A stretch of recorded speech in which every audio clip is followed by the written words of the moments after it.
Our speaker has come all the way from India. He is a former Bal Vikas graduate. He's a Bal Vikas graduate who is former Bal Vikas student. He's a former science student. He's also taught in Swami's Institute as a lecturer professor.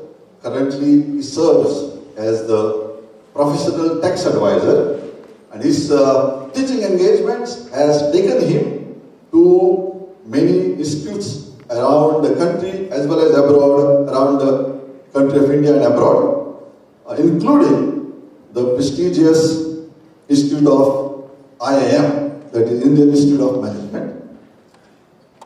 He is also a dramatist, a very soulful bhajan singer.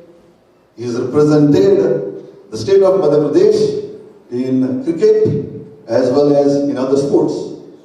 So you can see our all-rounder, multi-talented speaker has not left any field untouched.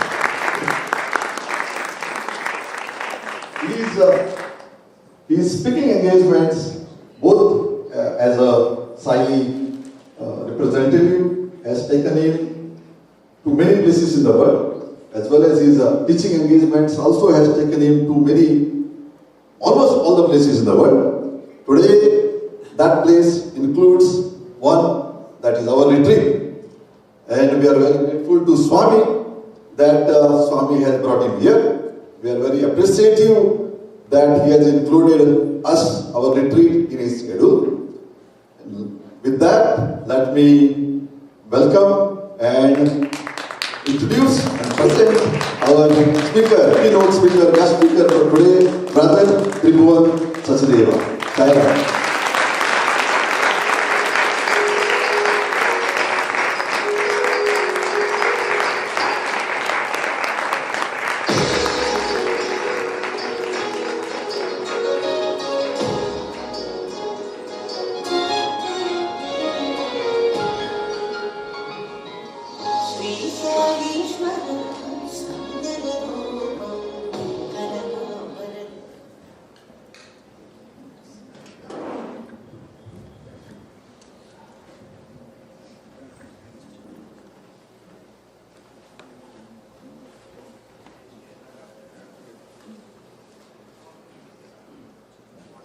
Shri Sai Ram, offering my most prayerful salutations at the lotus feet of our most beloved Lord, who is very present with us at this very moment. And why do you say that? He is present with us, dear brothers and sisters. We'll come to that. So first of all, let me pay my heartfelt gratitude to Bhagwan for permitting me to come down here and share this beautiful morning with some beautiful Sai experiences with all of us.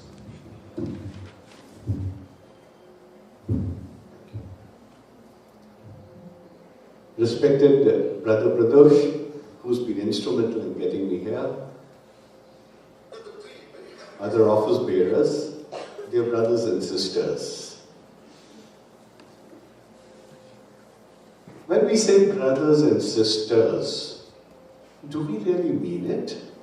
Or is it an offering we say brothers and sisters? Because I must say something. I mustn't say ladies and gentlemen like most of the people do. So we say brothers and sisters.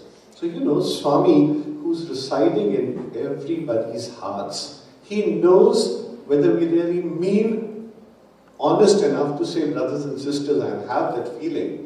So I'm reminded of a very beautiful episode with Swami that during the Dasara times, when the Ved Saptayagnam would go on, there would be a lot of speakers which Swami would, kind of tell the students to come and speak. And everybody would start very gracefully with my dear brothers and sisters. And then they would go on. And that very evening, Swami came on to discourse and he said, all the speakers before me, those were all his students whom he had asked to come and speak. He said, all those speakers who have come before me, they address you as brothers and sisters. But do they really mean what they say? Do they really treat you as brothers and sisters? So there were was a big question mark and a lot of silence in the whole gathering. You can imagine in the Purnachandra auditorium with more than 10,000 people sitting and pin drop silence. And then Swami says, if all these speakers who really say brothers and sisters, would they be willing to share their properties with everybody? Would they be willing to share all what their father left them? And probably with everybody, because if you say that you are brothers and sisters, you should be willing to do that. A big question mark again. Those of them who had not spoken, they were wondering, what are we going to address tomorrow? But then after having said, a big question mark came. So one of my brothers who got a chance, he didn't know what to start his speech with. If he says brothers and sisters, Swami might call him up. Are you really meaning it that way? So, people think that we can outfox Swami and we can outthink Swami, we can outwit Swami. So one of my brothers came onto the dais and he said, fellow pilgrims to the path of spirituality. So, well taken. And then came Swami's turn to speak. And Swami said, see, yesterday itself I said, you guys don't mean brothers and sisters. And see the live example, the next speaker who comes here, he says fellow pilgrims. He did not have the conviction to say that yes, brothers and sisters. So you must have the conviction. Just because Swami tells you that you don't feel that way, doesn't mean that you should stop feeling it. It should be brothers and sisters only. And one of my friends who was there, from whose I heard from this anecdote from him. So he said, what is the wealth which Swami mentioned about sharing with all the brothers and sisters? Is it that worldly belongings which we have that Swami wants you to share? Is it that property which my parents have left for me that I should be sharing? Is it the wealth I have accumulated which I would be sharing?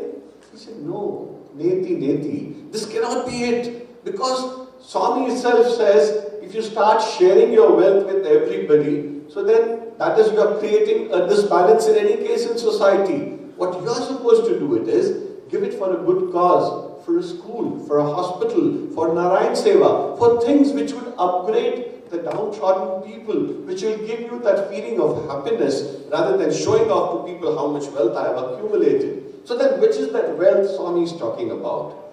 And my brother here said that it is the wealth of those experiences which Swami has given you.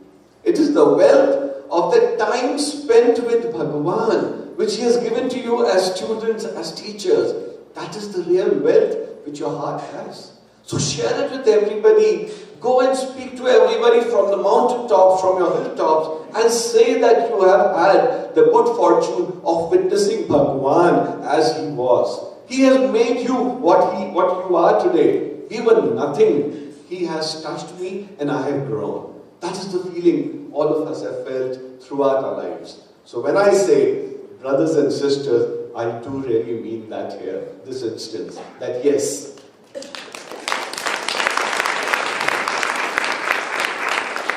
So here I am, halfway across the world, to share a few good moments, share a few anecdotes which will hopefully motivate all of us. I do not know whether it will motivate us, it would help us, it would direct us, but Swami has said, remember, when you think of me, I am thinking of you.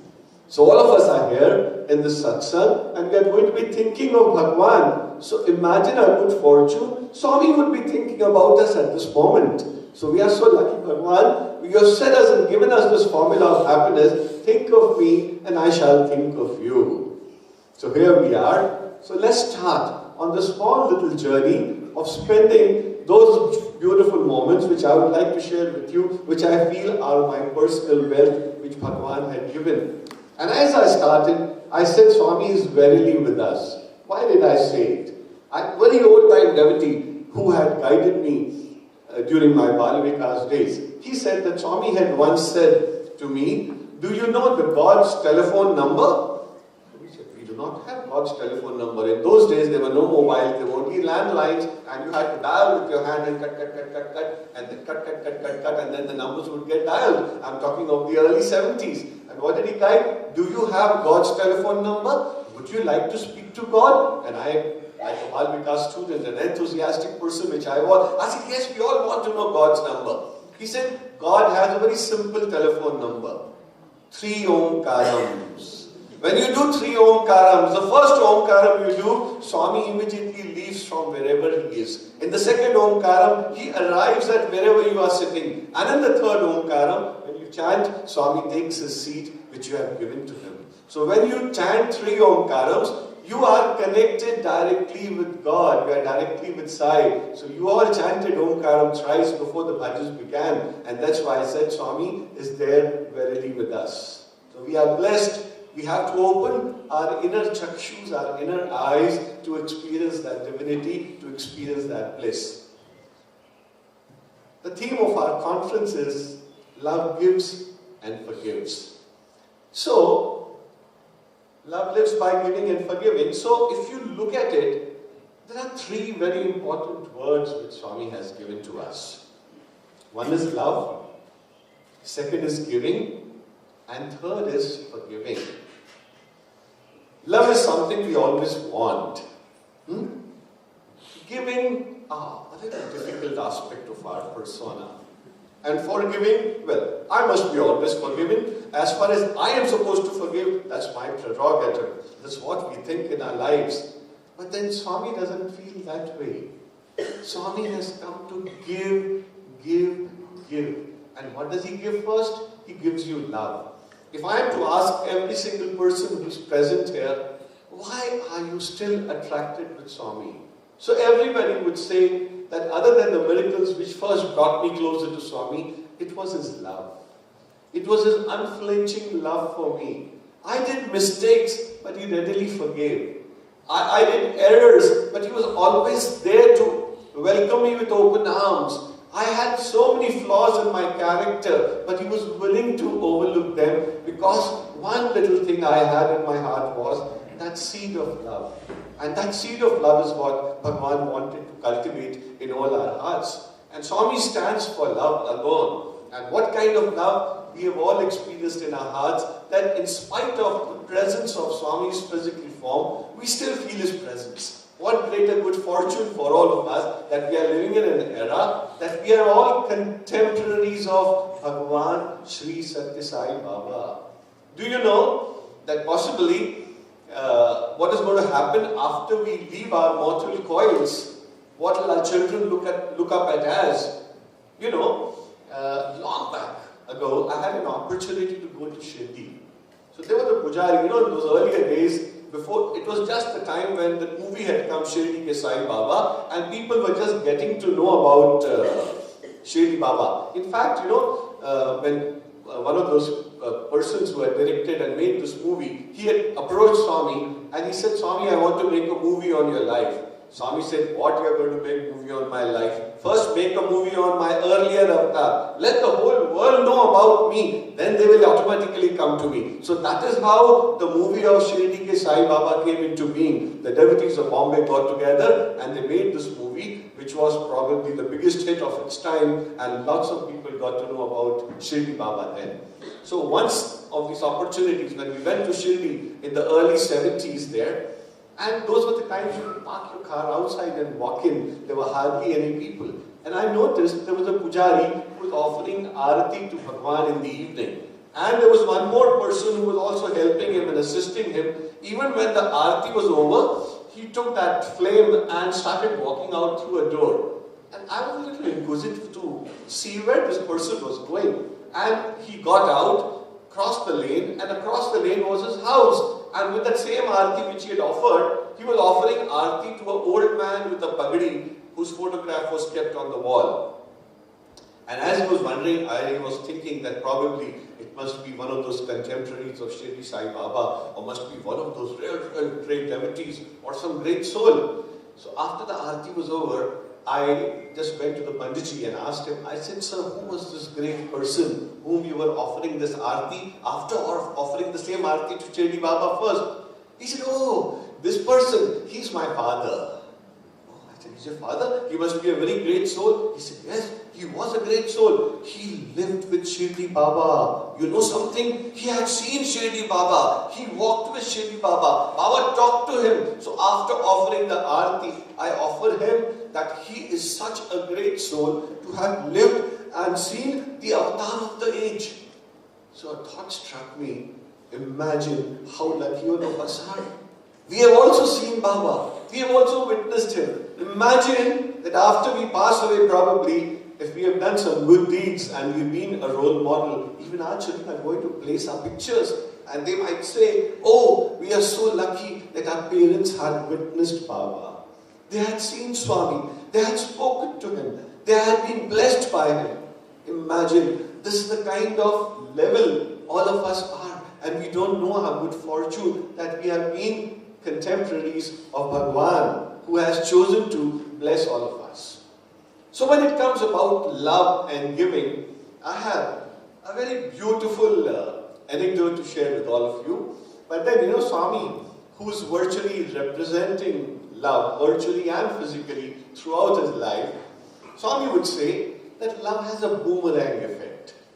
You know, love has a boomerang effect. What's a boomerang? It's an Aborigine weapon used by the Australian Aborigines there, and if you hit it, it goes and hits the target and comes back to you. So Swami says sometimes love has a boomerang effect, that when you hit somebody with love, that force comes back to you.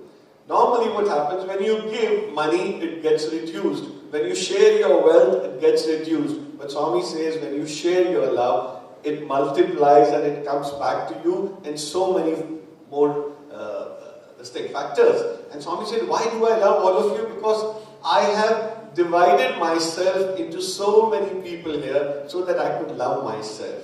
Oh my goodness. I've never heard anyone speak like this, that I have divided myself in so many souls so that I could love myself. But Swami truly represented it, because those of us who were fortunate to have his darshans, to have a few words with him, we have witnessed that love. And we have seen how Swami's genuine love was there for all of us. How much he cared for all of us. And Swami said, you know, we are all taught, especially some of us, you know, we are all taught that whatever is precious, hold it and keep it.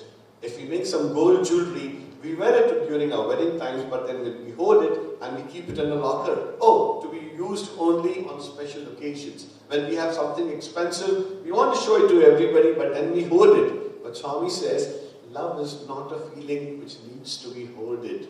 It needs to be divided so that it can spread around so many. Imagine, earlier, there were very few people who knew this factor, but Swami loved us. He touched us. And now we understand that when I also share a little bit of my love with everybody, there are so many more people who are going to be spreading that love. Maybe somebody goes and takes that love and shares it with his family. The family goes and shares it with the neighborhood. The neighborhood goes and shares it in the total vicinity. And then you find suddenly that the whole city is wanting to love each other, wanting to help each other. That was the basic factor with which Swami wanted to teach us this most important lesson. You know, when we were students, it was a great good fortune for us that on many occasions we would go to Swami and ask him that, Swami, please come to the hostel. Hostel was a second home, as we would treat for Swami. The first home used to be Prashanti Nilayam, and our hostel was a little far away. So we would pray to Swami, and invariably, whenever we would tell Swami, Swami would say, no, I'm very busy. It is Dasara, it is birthday. So many devotees have come. What do I come and do in your hostel? You guys are even not listening to all what I say. And you know, with some pretext, some excuse, he will not want to come. Then we would go around, plan, take the warden's permission. Then one fine evening when Swami would come out, we'd do a gherao. We would go and go all around him, and then somebody would catch hold of his hand, somebody would catch hold of his feet, somebody would, tug at his robe. How a child would do to his mother and say, Swami, please come to the hostel. Swami, please come to the hostel. And then Swami would ultimately relent, as he would do like a loving mother to his children. Okay, when do you want me to come? Swami, whenever you come. Okay, Sunday it is. I will come at 4 o'clock. So this is how it would happen. So, now, it was Dasara time, and during Dasara time, it was the Purnahuti day of Dasara. And on the Purnahuti day, we were all students were sitting singing bhajans in the Purna Chandra auditorium. And all the VIPs, the special guests, they were being escorted into the Purna Chandra, either by the then manager, Mr. Kutum Rao or Mr. Chiranjeev Rao, and the special people were being escorted and then they were being shown a place to sit.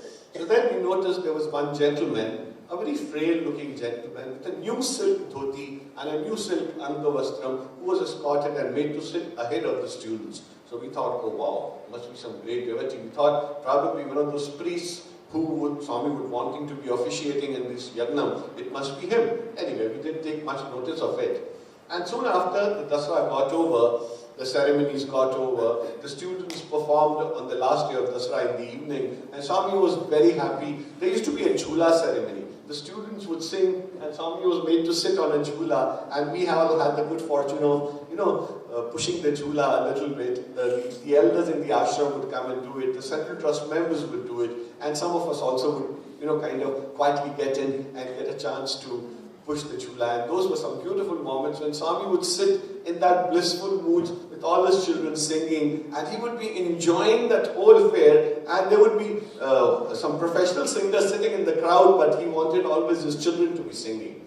So that day got over, and next day to Dasara, Swami called the warden early in the morning, and after Dasara, as you know, the crowd starts to disperse and we go to our college, because those 10 days we have a rum time with Swami, no college, no studies, nothing, just Swami, Swami and Swami, morning, afternoon, evening. So after 10 days were over, like all good things come to an end, so we had to start going to our college. So that day, Swami called the warden in the morning and gave him some stern instructions. So soon after we came back for lunch. After the lunch, an emergency meeting was called, and the warden came very sternly in front of all the children. And he said, my dear boys, this morning I was summoned by Bhagwan, and I went there, and Swami has asked and commanded me to tell all you boys that when you come in the afternoon, you must all ask me to come to the hostel. I said, what, sir? Come again? Swami has commanded me to ask all you boys to pray to me and ask me to come to the hostel. And I want to come to the hostel. I said, wow, what would a blind man want if he's been given eyes? And here it is, we used to pray to Swami, we used to ask him on many occasions. And here Swami is saying, ask the boys to ask me. So all it was planned. Some of our senior students sat in the front. Some of those boys whom Swami was fond of talking to, they were also made to sit with us. Some other children came along. The lecturers sat at the back so that in case they get an opportunity, they will catch hold of Swami there. And if in case we are unable to catch hold of Swami when Swami comes out, 4 o'clock it was, and click, the silver door opened and out walked Swami. And as we had planned, because now we had the divine permission to invite him. We did not feel scared, we were not worried. We all got up, Swami, Swami, we want, hey, Vadura, sit down. Swami made. Kya natak karta? Told some of us. What is all this drama you're doing? I only asked you to call me. And you all are planning great things. Zara, we'll catch hold of Swami, you catch hold of his arm, I will catch hold of his feet. And if he doesn't relent, you start crying. And Swami said, all what you are discussing, don't I know all this? I only told. So when do you want me to come? I am wanting to come to the hostel. He said, Swami, tomorrow itself could be a good chance. Yes, tomorrow is a good day. I will come to the hostel. You make preparations, you clean your hostel, and I'm going to get a wonderful singer to come and perform for all of you. Wow. The cherry on the top. When Swami would get some guest with him to the hostel, that means that guest is very close to Swami. And prior to this, who all had come to our hostel? Cricketer Sunil Gavaskar, Pandit Ravi Shankar, Pandit Shiv Kumar Sharma. These are the people Swami would escort to the hostel. He would show around his second home, as Swami would say. He would show around his children, and he would feel so happy like a mother would do. And next day, we all worked hard, made the hostel spick and span, clean. Even we opened up our rooms, made our altars beautiful with pathways built for Swami and roses strewn on the pathways, so that if Swami goes by and he decides to come in this corridor, if he passes my room, he should know this is the picture. So all of us kept our cupboards also open, where we had Swami's altar with all flowers and everything, like all the childish people we would do two small children to make Bhagwan happy. So that we know we wanted to tell him that we love you, Lord, and we are so happy that you're coming to our home. So that was the feeling all of us had. And again, at 4 o'clock sharp, Swami's car moved in, and the Sai Gita, who was opposite the school, opposite our hostel, she started getting excited and shouting. You know, she would always shout when she could hear Swami's car start in the mandir. We couldn't, but when we would hear Sai Gita getting restless, all of us knew that Swami has started from the mandir. That was the deep connection with that animal which Swami had. I think that animal was a great soul. We call it an animal, but we were animals if you look at it for her devotion. That was the kind of devotion Sai Gita had for Swami. Imagine if the Benz car would start in ashram, she would know that my Lord is coming. That was the devotion. I mean, this is the pure devotion. So we understood then why Swami had given Sai Gita such huge ears. She made quite good use of it, and that worked as a signal for all of us. And that evening, Swami came, he waved Sai Gita because he had an appointment with all his children, and there we saw that same old man on whom we had witnessed on the Dasara day, who was made to come and sit, again with a very new silver, a new silk dhoti, a silk angavastram, but he was looking frail and a little sickly, and we thought, we didn't know who he was standing outside the gate. Swami stopped the car and asked him to come inside. When Swami's car went, he followed. Swami said, "You follow me."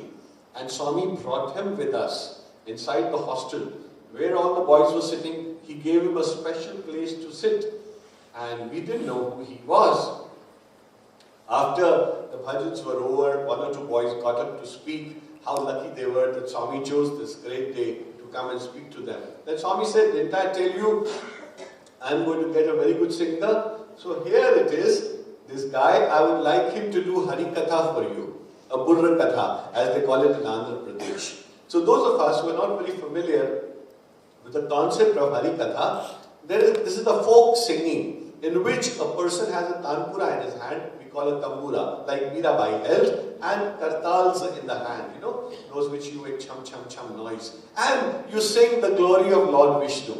You sing about Lord Vishnu and you relate the story, and after relating the story, you sing a bhajan, and it is in a very spiritual atmosphere that people enjoy this kind of a thing, especially villagers, you know, where at those moments you didn't have films and videos and so forth. So these people would go around singing village to village the Burra Katha, and Swami would enjoy that. So this man came, he was given a microphone, this thing, and then he prayed to Swami, and he was looking very nervous.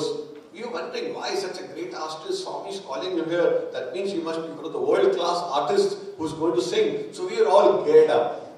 This poor man started singing, and to be honest, you know, I don't want to be judgmental, but he wasn't all that good.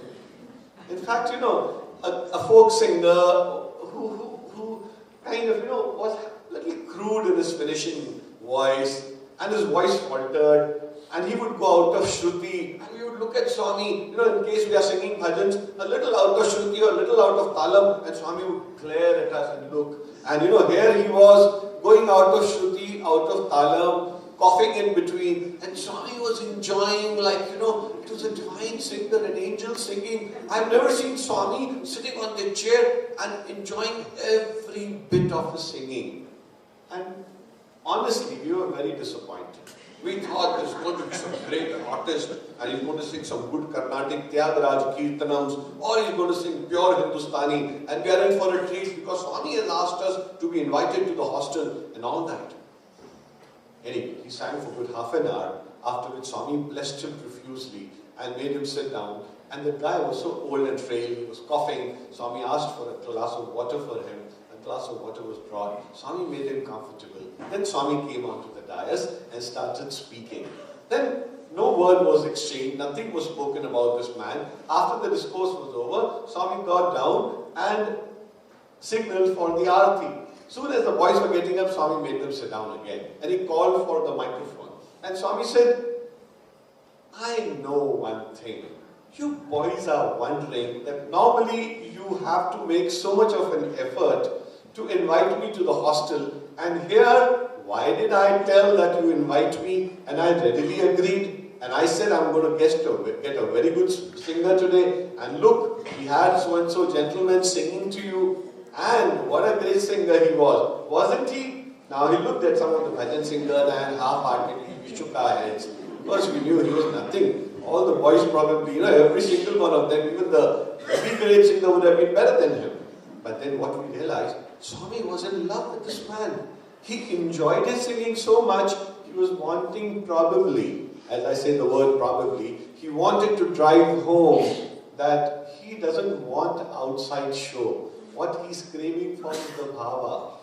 It was that bhava with which he was singing, that bhakti bhava with which, that is what must have impressed Swami. That is what we thought. And we had no measurement to measure his bhakti, that how he was feeling. So we just fell along Swami's line. Then after this, just before the arati began, Swami said, now I will tell you the story of this man. He said, he's a poor man, a poor Brahmin, who has all his life only done Hari Katha. He doesn't know anything else, and he would go from village to village doing Hari Katha, and people would give him rice, people would give him old clothes, someone would give him his old utensils, and with whatever meager earnings he had, somebody would give him a 2 rupee note or a 5 rupee note, whatever meager earnings he had, he would probably account his living. He has lived in abject poverty throughout his life. There have been days in his house when he had no food to eat, but he never complained to me. He never complained to God. All he said, I am getting enough what God has planned for me. I am supposed to do Hari Katha. I will go from village to village and continue doing Hari Katha. So this time, when the festival of Dasara came through, enthusiastically his wife said, why don't you go out and do Hari Katha? It is that holy time of Navratra, and people would call you to various villages and you will get rice also, clothes also, little money also, and maybe the next few days we will have a little comfortable time in our lives.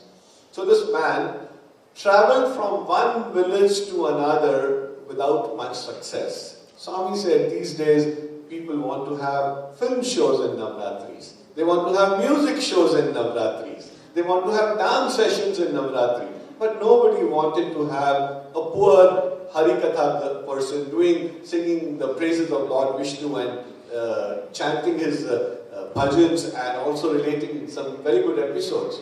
So what happened? When he reached Anantapur, somebody told him, why don't you go to Puttaparthi? The whole world converges there, and Swami is fond of musicians. Swami is fond of those people who sing well, and you have so much of bhava with which you sing. So why don't you go to Puttaparthi?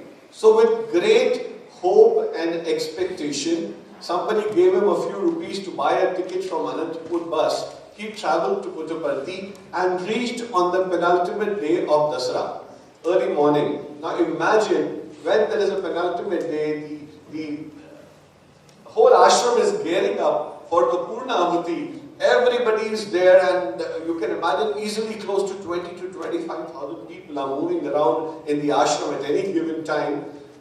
Feeling completely lost, he thought it would be a small ashram. He'd go to Baba and pray, Swami, I would like to sing on this Dasara day before you. And Swami would probably give him an opportunity. He didn't know, he felt lost. It was like a Kumbhaka Mela wherein he had nothing to talk to anybody. There were no known people. He went near the neem tree opposite the mandir, put his luggage there, and feeling lost, suddenly he saw a man in white dhoti and white kurta coming to him with a meaningful glances. And that man came and asked, are you so-and-so? So this guy got scared. Oh my God, how does he know my name? So he said, yes sir, I'm so-and-so. Oh my God. You know, from morning, Swami has sent me thrice under this neem tree, and he's been remembering you. He said you would be coming here early in the morning, so I was entrusted with the responsibility to take you very respectfully, and I had instructions to first feed you, then take you into the room, give you a warm water bath, give you new clothes which Swami has sent, and bring you respectfully at 8 o'clock to sit in the front to witness Purnahuti. This man didn't know what hit him. He said, oh my God, They seem to be having a very good information system, better than the CPI. You know, that wherein a man walks in and there is a guy waiting there, and who was the gentleman? He was the ashram manager, Mr. Kutum Rao. And those of us who have seen him, they know what a stern kind of a character he was. And he was always on the move. Wherever Swami would send him, he would go around running in that age. So, very respectfully, he was taken, he was given a shower, warm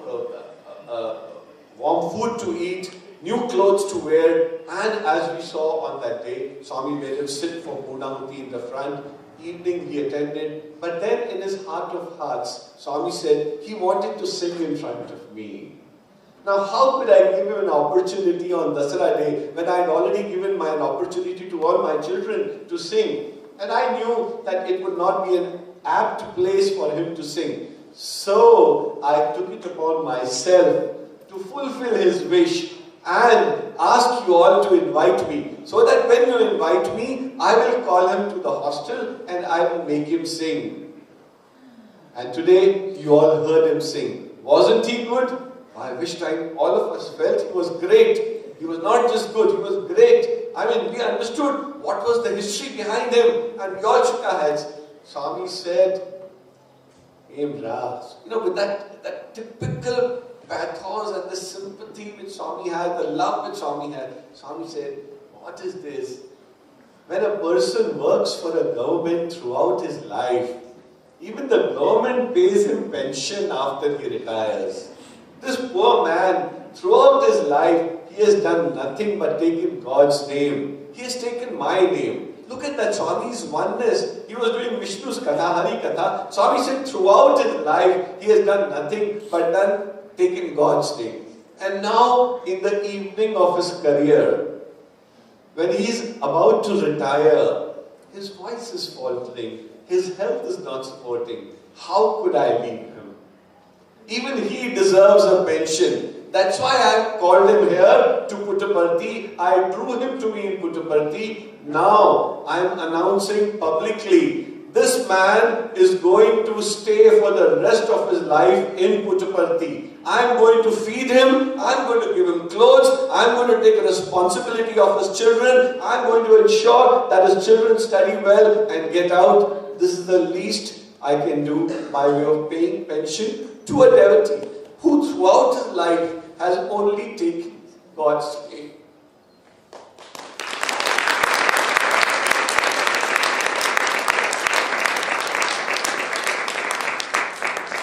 He is God for nothing. He knows what it is. Imagine what a great example he set for all of us. And after that incident, for years together, I would see that man sitting peacefully with the old gentleman on those black benches in Kulwant Hall also, when the Kulwant Hall came into being, and he would be there, and Swami had taken care of him. He had given him an apartment there in Puttaparthi. His food was free for him. Clothes were given to him on various occasions when Swami would do. And his children were placed into the Isharamba school to study. This is the love of Swami. This is the giving aspect. I mean, imagine what is Swami teaching us? That you have to become one day one with him.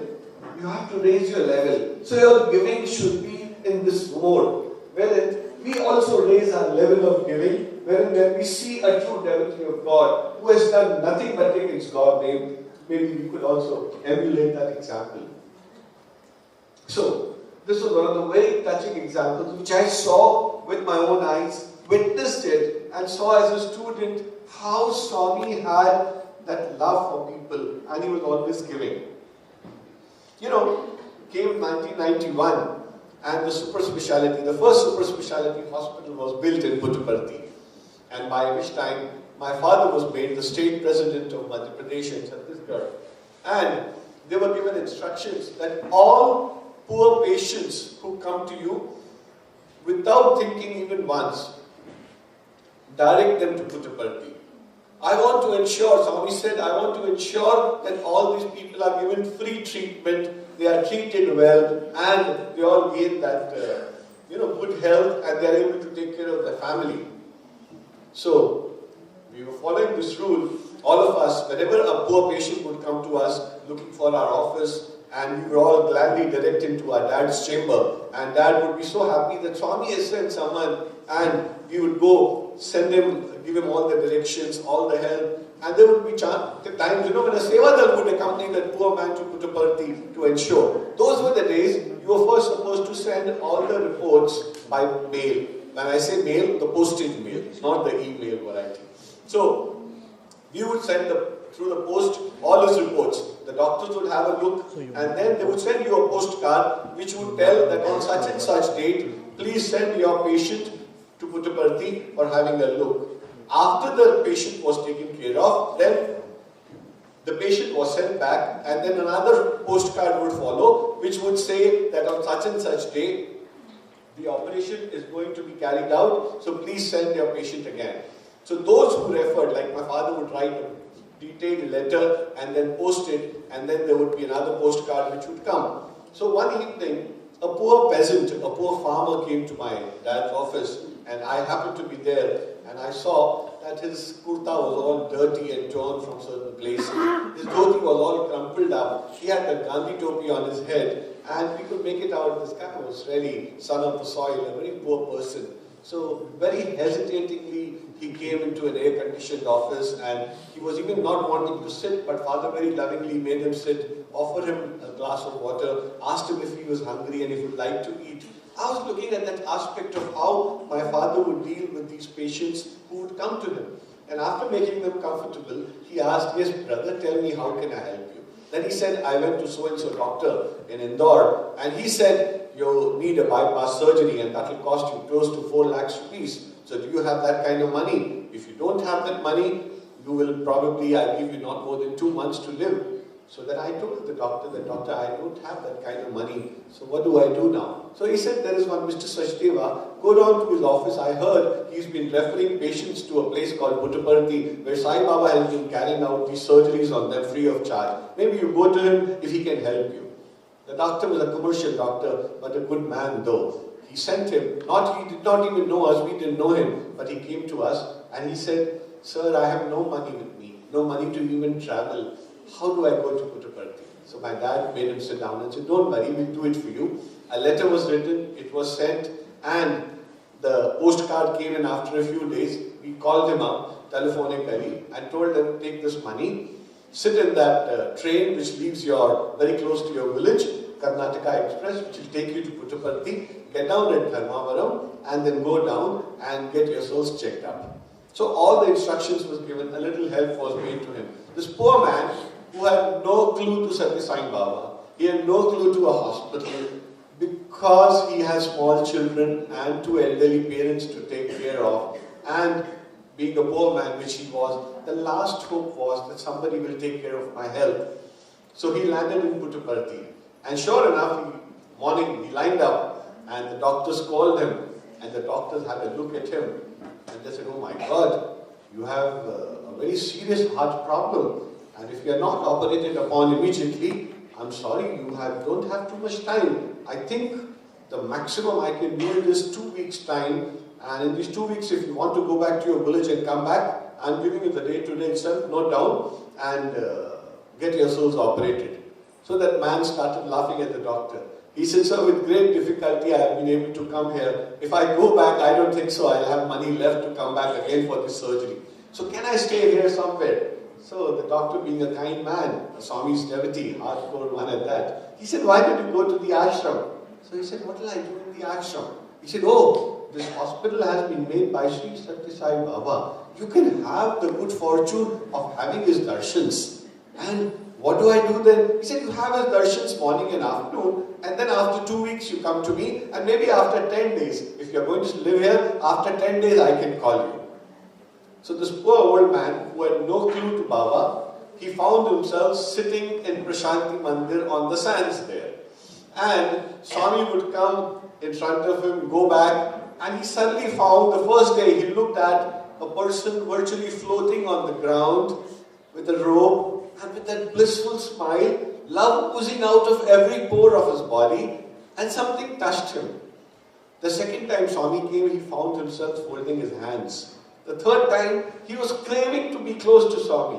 But then it doesn't happen in Puttaparthi unless you are lucky to get that first token to be sitting in the front row. He never got the first token, but wherever he was in bliss looking at Swami. He forgot about his heart condition. He would be the first person early morning at 4 o'clock to sit in the front, first person in the afternoon to sit there just to get a chance to see Swami. And the Sevadal got to know him because all he spoke was Hindi and he had no clue to anything else. He had to be directed, go there, live in the Ganesha shed, go and have food. So, gradually he got to know the place and the place grew on him. And he realized what a wonderful place this was.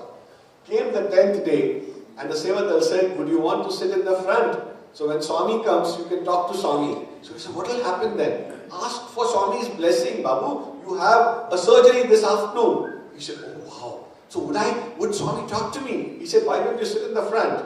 Now the Sevadal person, feeling sympathy, pity for this man, made him sit down because that afternoon he was to be taken for surgery.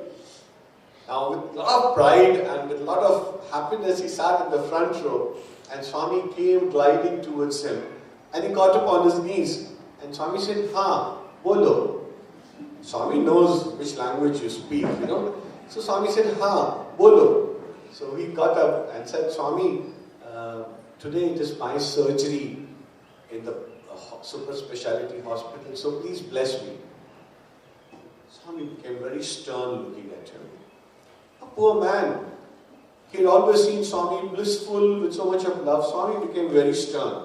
And Swami answered him back in Hindi, "जिसको मुझ में विश्वास मैं उसके लिए मंदिर बनाया, जिसको डॉक्टर में विश्वास मैं उसके लिए हॉस्पिटल बनाया."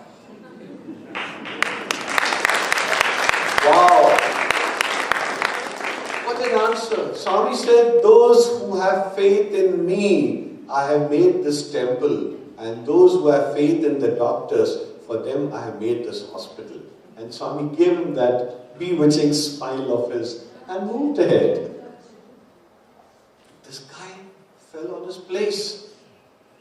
He started thinking, what did Swami tell me?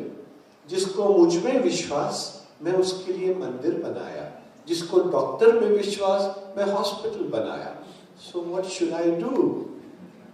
What would you do? As it is in that age, that time, getting an appointment itself was a big thing. And getting an appointment, and that very afternoon you are to be operated upon, and Swami gives you probably one of those, off-the-cuff remarks and walks away. He went down to that Sevadal guy who was instrumental in making him sit there. He come here, gentlemen, tell me what should I do? Now the Sevadal guy was equally confused. So he said, look, however much I may tell you, I think you go for the surgery, Baba. With great difficulty, you've got this chance. So Swami will say something, you go get yourself operated. Now, he didn't know what to do. But this man kept on thinking. Now, there was that bus which was leaving for super speciality from the canteen. He had those 15 minutes either to go and board that bus and go to the super speciality hospital or go inside to the mandir to have darshans. I don't know what came over him. He chose to go inside the mandir. That man who had never seen Swami, who had never witnessed Swami prior to this, he did not know anything about Swami. 10 days of darshan of Swami, he said, no. Swami bole mujhko ki jisko mujh mein vishwas mein mandir banaya. I go to the mandir. This man went inside mandir, nothing happened. He didn't get electric shock. He did not get Akashvani. Swami did not appear to him and said, very good, my child, you've done the right job. Nothing happened. He went in, came out, and he saw the bus going in front of him. And he thought life slipping by. He was confused whether I chose the right thing. Did he do the right thing? So let's see. Now, every day, he would go to the mandir, have darshans, come back. Go to the mandir, have darshans, come back. Came the time when after about 3 or 4 days, he was panting for breath. He was standing near the canteen door, holding his heart, panting for breath, and the doctor came through. And the doctor looked at him Are Baba, what happened to you? Why didn't you come for surgery? You were here only. So he said, Sir, Swami bola, जिसको मुझ में विश्वास मंदिर बनाया, जिसको doctor में विश्वास hospital बनाया. What could I do? The doctor also got confused. Imagine if I was the doctor, I would be equally confused. So he said, nevertheless, today there is one patient whom I had sent in a message, he's not come, so you come with me, I'll take you for a checkup and maybe I'll give you another date. Now seeing his condition, we took him, did all the checkups. Once he did a checkup, called the senior doctor, made him do a second checkup, and they spoke seriously. Probably his condition was worsening. They came out and both of them did namaskar to that patient, and they said, I don't know what Bhagwan has done to you, but there is no problem of any situation in your heart. You are cured. You can go back. And that man couldn't believe. In the morning I was panting for breath, and this doctor here says you can go back. He said, yes, you are absolutely fine. I've called the senior cardiologist. He's also had a look at you, and you don't have a heart condition. There is nothing at all. That poor man, with tears streaming through his eyes, went yet again for darshans, the last darshans he had, and then came home and fell at my dad's feet and related this beautiful episode. He said, I don't know that there are cures happening like this. I'm not even a devotee. I'm not even a rich person whom Swami would talk to. But Swami spoke to me and he guided me. And then he went to the doctor, the local doctor to thank him, who had a full checkup. And he said, you know what the local doctor said? You are lying to me. Somebody has operated upon you and that heart problem is no more there, but you are lying that you have not been operated. Something has been done to you. Now how could he explain that the surgeons of surgeons had done something? He had touched him and he was cured. So this is how. The love of God, the giving of God. You know how beautiful it is when God gives you. When it comes to giving, He gives you and doesn't stop at that. We're also talking about the forgiving aspect of Bhagavan. You know, I would like to go on and on about the giving aspect of Bhagavan because we are receiving it. So when you receive something, when somebody gives you a gift, you feel so happy. When somebody loves you, you feel so happy. When somebody recognizes you, feel so happy. So when you receive, so when somebody is giving, you feel so happy. So shouldn't you also be giving so that the other person feels happy? This is what Swami wants us to learn from his giving part. So what do we give? And what do we give to Bhagwan? So we'll talk about that at the end of the talk.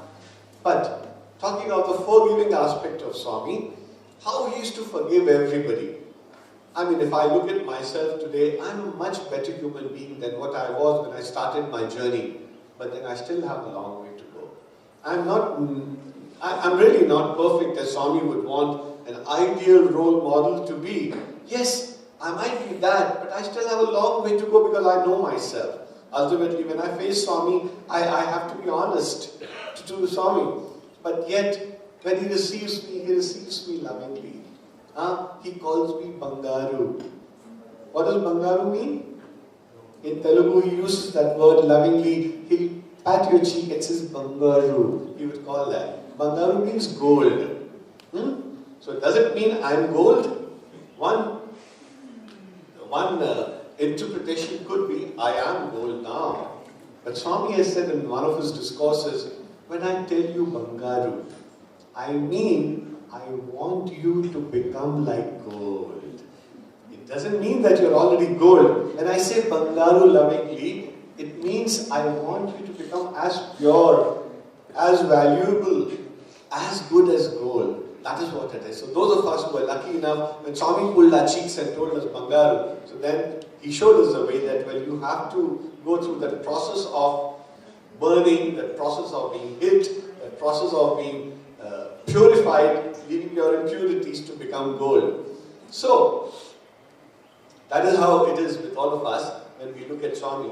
So, you know, in India, when we became members of the organization, I was a student of Bal Vikas. I was just 11 or 12 years old.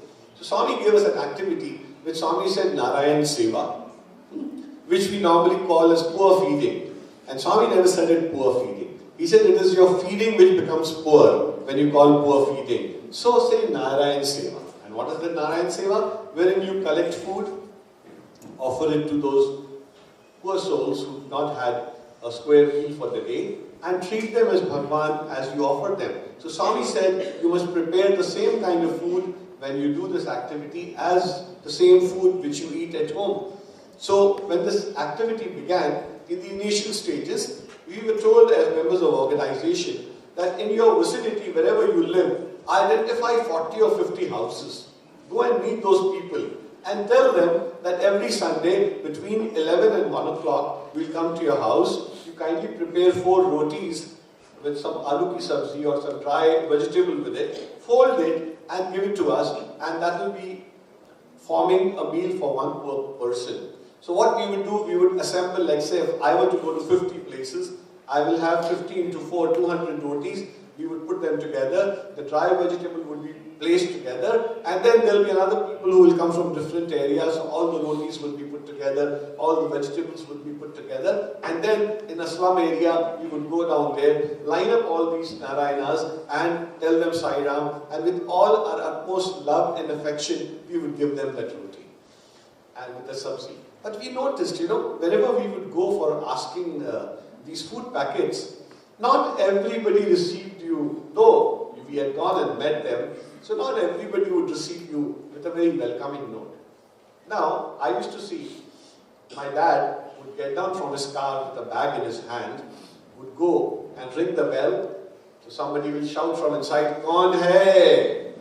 The typical movie style, and then you will say, "Sai Ram sir, food packet." "Ah, ruko ruko." Then the housewife will come running and say, "Sir, 1 minute." She'll quickly go down and prepare a piping hot rotis, and the woman wrapped in a newspaper, the moment she'll give, my God, what a great soul. She waited for me to come and then bake those rotis, and with that hot piping hot vegetables she's given. We would say thank you to her, Sai Ram, and go back. And another place we would go down, ring the bell, somebody would not answer the bell first. You ring the second bell a little longish, somebody will bark from inside. "Kaun hai?" Like that, oh my God. So you would wonder who it is, whether it was something wrong you did. And then he'll open up the door with his ruffled hair and his Sunday vest, with Bermudas and a banyan probably. And he would say, "Kya hai?" As if we are there to beggars there standing. So we'll say, "Sai Ram sir, we have come to collect the food packet." Ruko. They would say like that. "Arey, ye koi मांगने वाले आए हैं, इनको food packet दे दो." I would look at my dad. I said, "Dad, वो हमको मांगने वाला बोल रहा है. He's telling we are beggars." Shh. Don't get excited. Don't get worked up. Then the house lady would come and she'll say, "Yes, ma'am, we are here to collect the food packets." "Oh, okay. She'll quickly go, in 2 minutes she'll be back, and that stale roti which was there in the last night, the children must not have eaten, and the stale vegetable would be there, and we would take it gladly and say, "Sai Ram, and thank you," and we would go with a heavy heart. So you had contrasting people to kind of welcome you every time we went, and it used to be a very painful experience when somebody would insult my father. My father was my hero, he still is, but then when somebody insults your father and says, "Maangne wala aaya, usko roti de do," so I would feel very hurt within my heart. So one day, the same person I was talking about, his wife was equally wretched, and they must be having a tough time with each other. So one morning when we went on a Sunday, we rang the bell, they didn't come. Second time we rang the bell, nobody came. Third time with a longish bell, the lady opened up immediately. "Kya hai?" We looked at her. It's "Ma'am, Sai Ram, food packet." "Ruko." And then she said, "Pata nahi kahan se chale aate hain maangne wale." She said this under her breath. "Pata nahi kahan se chale aate hain maangne wale." I do not know from where all these people come to beg for food at our place. I looked up at my dad. I said, "Dad, this time you must give it to her." She said, "This is too much. Tell him, kahan se aa jate hain?" And my dad said, "Look, son, we are not beggars. We have a car parked outside. I am there with the thela in my hand. nevertheless, but then Swami has taught us, you should be humble. I said, no, Dad. Either you speak to her or I speak to her. So Dad said, quiet, young man, I will do the talking. So I was, getting up. I said, yeah, today this lady is going to get, my father is going to give it to her and said, Madam, you know I'm a hotshot lawyer of the town. I can hire a few people like you. If you don't give me rotis, don't give, but don't misbehave like this. So I was imagining how my conversation is going to go. And the lady quickly came with those 4 stale rotis in her hand and, lijiye. So my dad said, with folded hands. I was realizing, why is he folding his hands here? He should be getting aggressive. My father, in a very apologetic way, folded his hands and he said, Behan ji, हमारे आने से अगर आपको कष्ट होता है, तो हम अगले संडे से नहीं आएंगे। पर आप ये जो भोजन देते हैं ना, उससे एक गरीब आदमी को भोजन मिलता है और आप सोचिए वो कितनी दुआएं देता होगा आपको। He said very humbly that, dear sister, you know something? We come home to collect this food packet at your place, and when you give this food packet, one poor man gets to have a square meal. And if you don't give, if we are causing you any discomfort or trouble, we will not trouble you again next week. So the lady did not answer, but she locked the door and went inside. And I looked at my dad, exasperated. Kya, Dad? There was such a golden chance. He said, no. Swami has said, when you go for seva, we are small people. We are there. If she has spoken wrongly to us, we should forgive her. Forgiving. So first lesson I learned, a sevak has no place to. When you go for seva, you show your attitude to your wife, if you can afford to do that. So you show your attitude to your friends, but when you go for seva, you don't show attitude. You go with that feeling of forgiveness. Forgive them. They know not what they're doing. But you are there as representatives of Bhagwan. How can you show attitude to anybody? If he gives you, thank you. If he doesn't give you, double thank you. But then you are contributing in those days. So with that feeling, next week we went again. I said, Dad, you ring the bell, I'm not going. It used to be, being a young boy, I used to love ringing the bell and listen to the separate tones. Some would have a ding-dong, somebody will have that trrr, somebody will have those musical sounds. And you would correlate to the person, how that person would be when he opens the door. Whether today he's going to be angry, upset, happy, all different kinds of moods, So it was a study in psychology, you could do that. So what's happening? So that day, I said, Dad, you do the honors, you ring the bell. I stood back because I knew this woman is going to come and bark today, for sure. That tum phir se aa gaye, वापस इतना बोलने के बाद. So I thought my dad is in for trouble today. So Dad rang the bell and promptly, immediately the door opened. The lady was, after taking a bath with a proper kind of a sari, and she said, food packet, no, main abhi leke aati hu. Oh, she went inside and not one, there were 2 food packets, piping hot rotis. And she said, Sir, I'm so sorry. I was in a very bad frame of mind last Sunday and I probably spoke to you very rudely. But you were so humble, you were so sweet, and you made me understand that with these rotis, there'll be one person able to eat a square meal. So I thought, why one person? I must make 2 packets so at least 2 children get to have food. So please accept my humble offering. And from now onwards, I'm to give you 2 food packets.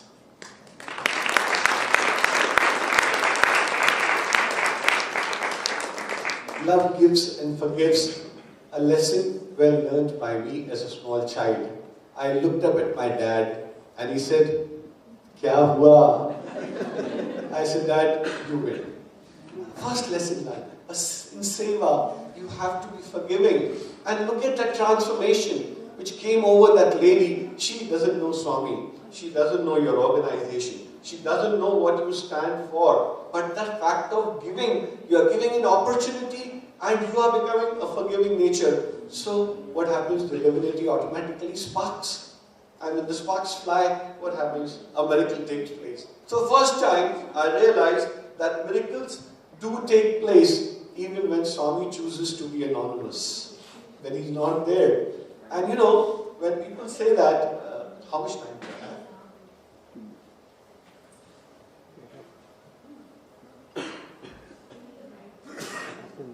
maybe another 5-10 minutes. Okay. Yeah. So I'll wind up. Time flies very fast. Okay. So, first lesson I learned that, when Swami chooses to be anonymous, we normally say, oh, it's by chance it happened. It's not by chance. It's not a coincidence. Coincidence is an incidence where God chooses to be anonymous. So that is how things happen. And a lesson for all of us that as we go for seva, we must kind of, be willing to always submit, cut our ego across, and then go down. How many of us, I have a question to ask here, since this watch seems to be running pretty fast. So, I have a quick question to ask all of you. How many of us pray? Wow, everybody prays. And what do we do when we pray? What happens when you pray? What happens? When you pray, Baba says it's talking to God. No? Yes. It's talking to God. Morning when I go, oh God, please help me become a better human being. Oh God, I have this nasty boss in office. I hope he's not in that frame of mind and I can. Please boss, my spouse is troubling me so much.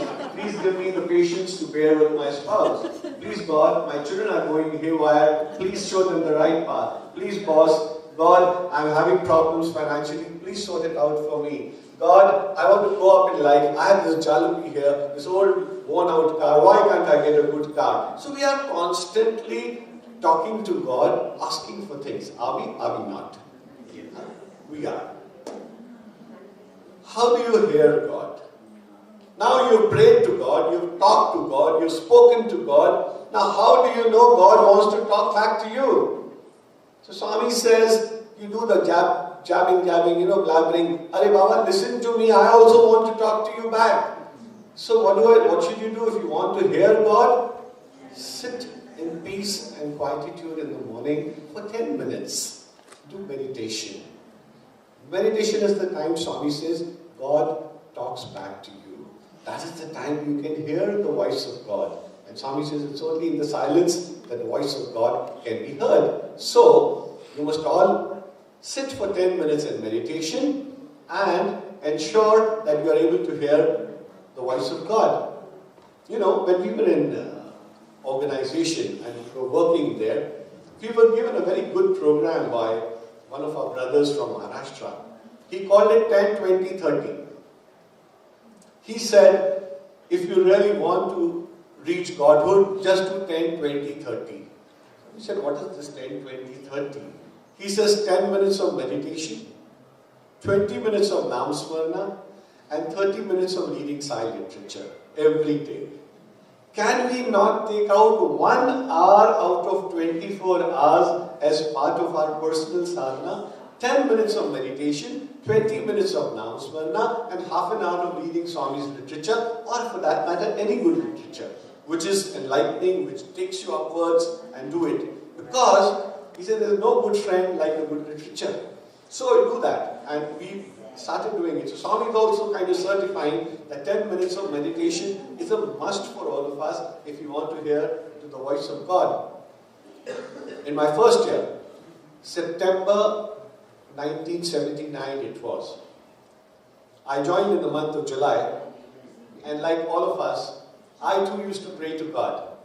And I used to pray loudly. Loudly in the sense, there was a statue of Lord Ganesha opposite the Dashavtar gate in Prashanti Mandir, the then Dashavtar gate. Now, of course, there's a big gate which has come.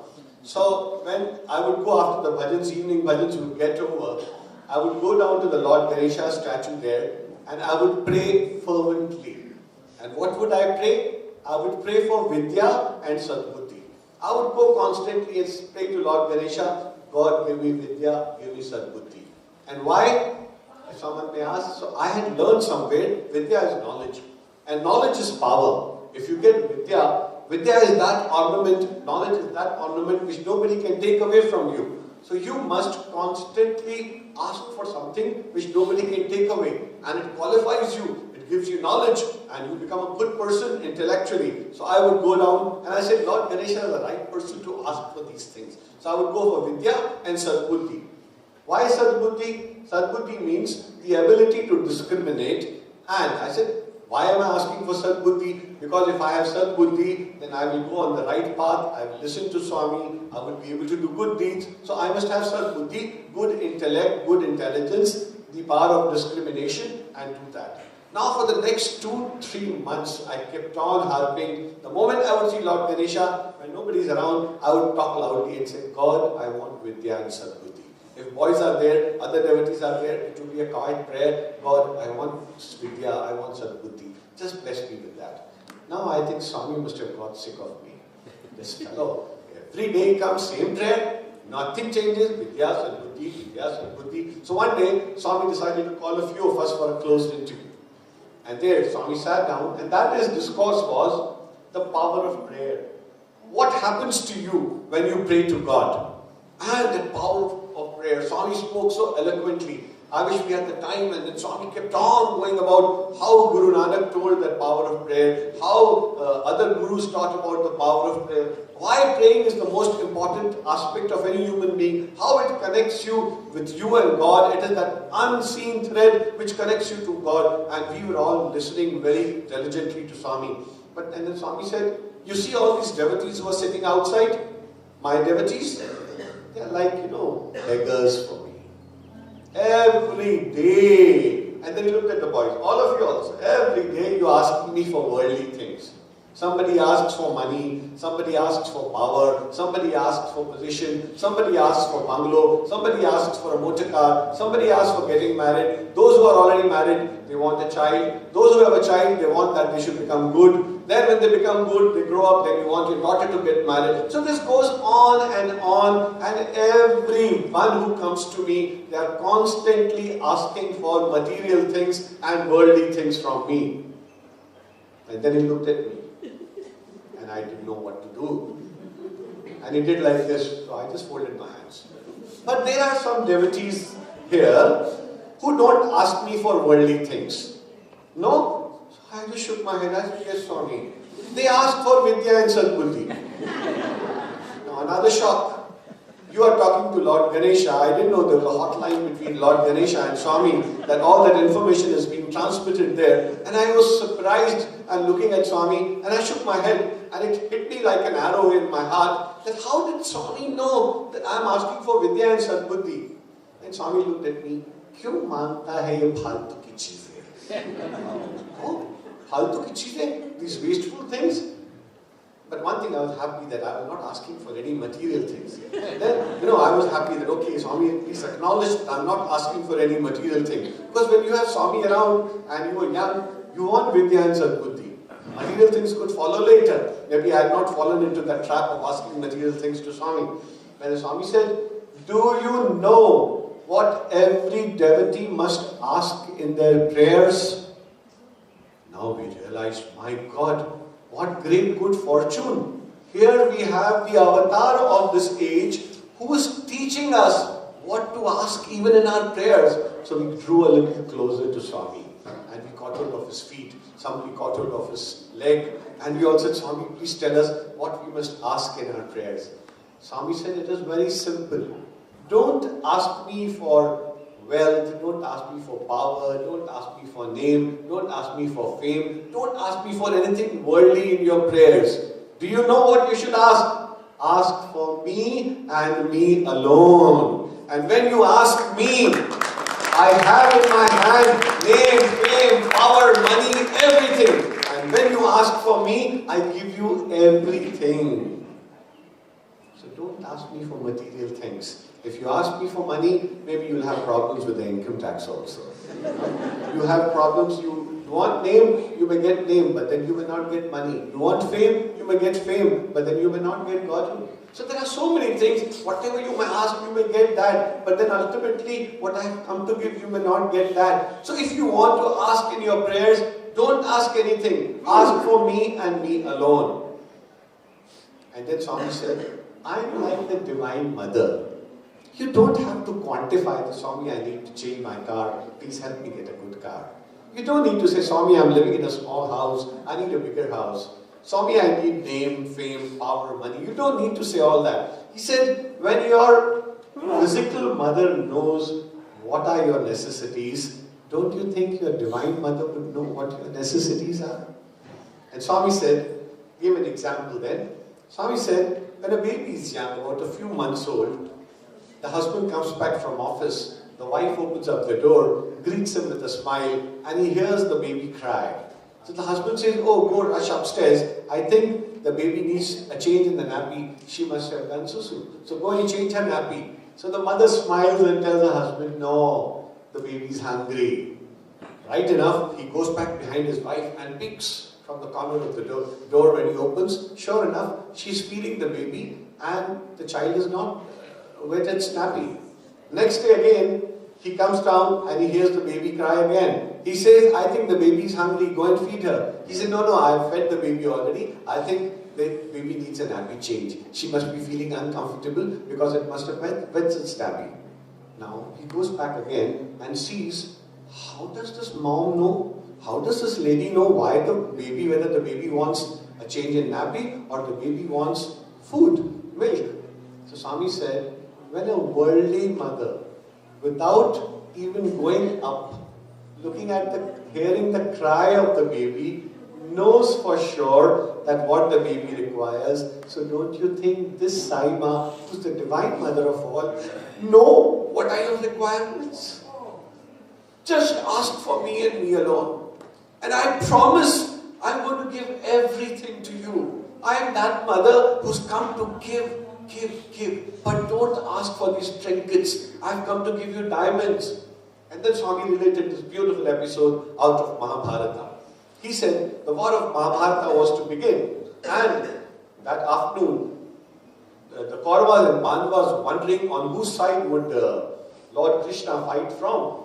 The Pandavas were sure that it is going to be from our side, but the Kauravas also wanted Lord Krishna to come on their side and fight this war of Mahabharata. Why? Because they were sure that there could be nobody better, a greater warrior than Lord Krishna. And if he comes into the war field with his Sudarshan Chakra, the other side is going to be finished. So with that thought in mind, Duryodhana came one afternoon to seek help from Lord Krishna and ask him this golden question, on whose side are you going to fight? After 10 minutes, Arjuna also came. He saw that Lord Krishna was taking that power nap in the afternoon with his hand like this in that position, and Duryodhana was sitting near the pillow. So he came, drew a chair next to Lord's feet and sat down there. So no sooner after a few minutes, Lord Krishna opened his eyes and he saw Arjuna sitting in front of him. So he asked him, oh Parth, when did you come? So Duryodhana cleared his throat and he said, Lord, I am also sitting here. Oh Duryodhana, you are also here? Please come in the front. Both of them sat together. Then Lord knew why they have come. But he has to play the divine enactment of that role. So Lord asked, why have you both come here? So both of them replied in unison, Swami, this war of Mahabharata is going to be fought. We want to know on whose side are you going to be fighting. So Lord Krishna said, look, since this is the war of Dharma, Swami is relating it, this is the war of Dharma, I am not going to pick up arms. So one side, I will be there without my Sudarshan Chakra, without any arms, but I will be available in advisory capacity. But I will not take two arms. And on the other side is going to be my army with all the elephants, chariots, horses, weaponry. So what do you want? So who came first? Duryodhana said, Lord, I came first. So Duryodhana, your choice. Now Arjun's heart started beating very hard because he wanted Lord Krishna on his side, and he said, I hope he doesn't ask for Lord Krishna. And he kept on praying in his prayer, the Lord, I want you, please don't go with Kauravas, I want you, I want you. So after a few seconds pause, Duryodhana thought, if Lord Krishna is not going to fight, if he's not going to pick up weapons, and he's going to be merely in advisory capacity. So I have Bhishma Pitama, I have Dronacharya, Kripacharya, Shakuni, everybody to advise me, my friend Karna. So I think I'll let go, I'll take the army. So he said, Lord, I want the army. And then Krishna looked at Arjuna. I said, what do you want? He fell at Krishna's feet with tears in his eyes, and he said, Lord, I want you and you alone. I don't want your army. I don't want anything. I want you and you alone. This was the prayer Arjuna made. So Swami said, now see what history shows. He got name, fame, power, money, kingdom, even the spiritual knowledge of Gita. which was reserved for Arjuna, because he asked for God. And when you ask for God, God gives you everything because He knows what His child needs. And then Swami said, there are so many parents who name their children as Arjun. But have you heard any child naming his son as Duryodhana? Why? Not because Arjun was a great warrior, even Duryodhana was a great warrior, but it is because Arjuna chose God over the world. So my dear brothers and sisters, I think we are so lucky to be living in an age where we had the opportunity of having Swami as our God, Swami as our Guru, who taught us as a mother would do with a small child, even what we must pray and how we must pray. I think those of us who've been praying for the wrong things to the Lord, I think it's a great lesson for us today here, which probably Swami wanted to give through me when he taught me this lesson when I was 18 years old, September 1979, that if you want to pray, pray for me and me alone. And when you pray for me, I give you everything. And I think, Swami, I owe this to you. I have also seen many ups and downs in my life. I have been tempted to change my prayer, but then Swami has said, when you are getting tempted to ask something else, just keep on repeating, Swami, I want you, Swami, I want you, Swami, I want you. Don't say anything else. I know what you want. I shall give you that. That is His grand assurance, and I think we are lucky that Swami is teaching us. So let us all join hands and pray to Bhagwan for Him and Him alone to guide us today, tomorrow, and forever for the rest of our lives, so that when our last moment comes, we have our Lord to come and take us in the divine chariot of His. And He feels proud that this was our child who has lived up to my expectations. Thank you so much for bearing with me. Jai Sai.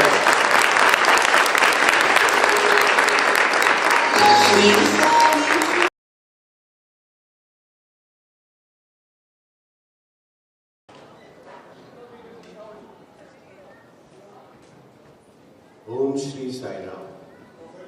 Offering my most prayerful salutations at the lotus feet of our most beloved Lord. Respected brothers and sisters, we've had a very invigorating session this morning, quite in the charged environment which Swami blessed all of us with. And we'll try to pick up from where we had left this morning, and we pray to Swami to guide us and to motivate us and to imbibe some of the hidden values which Swami has always been propagating in all the anecdotes and all the small instances. As I was going around and meeting everybody here this afternoon, the common factor I found with everyone is that every single person who came and met, they seemed like being driven by Swami.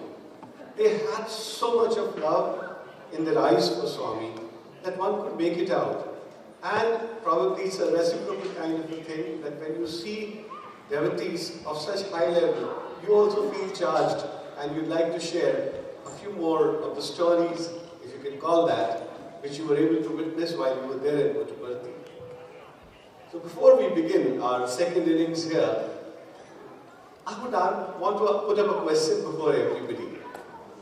How many of us would want to look good and young forever?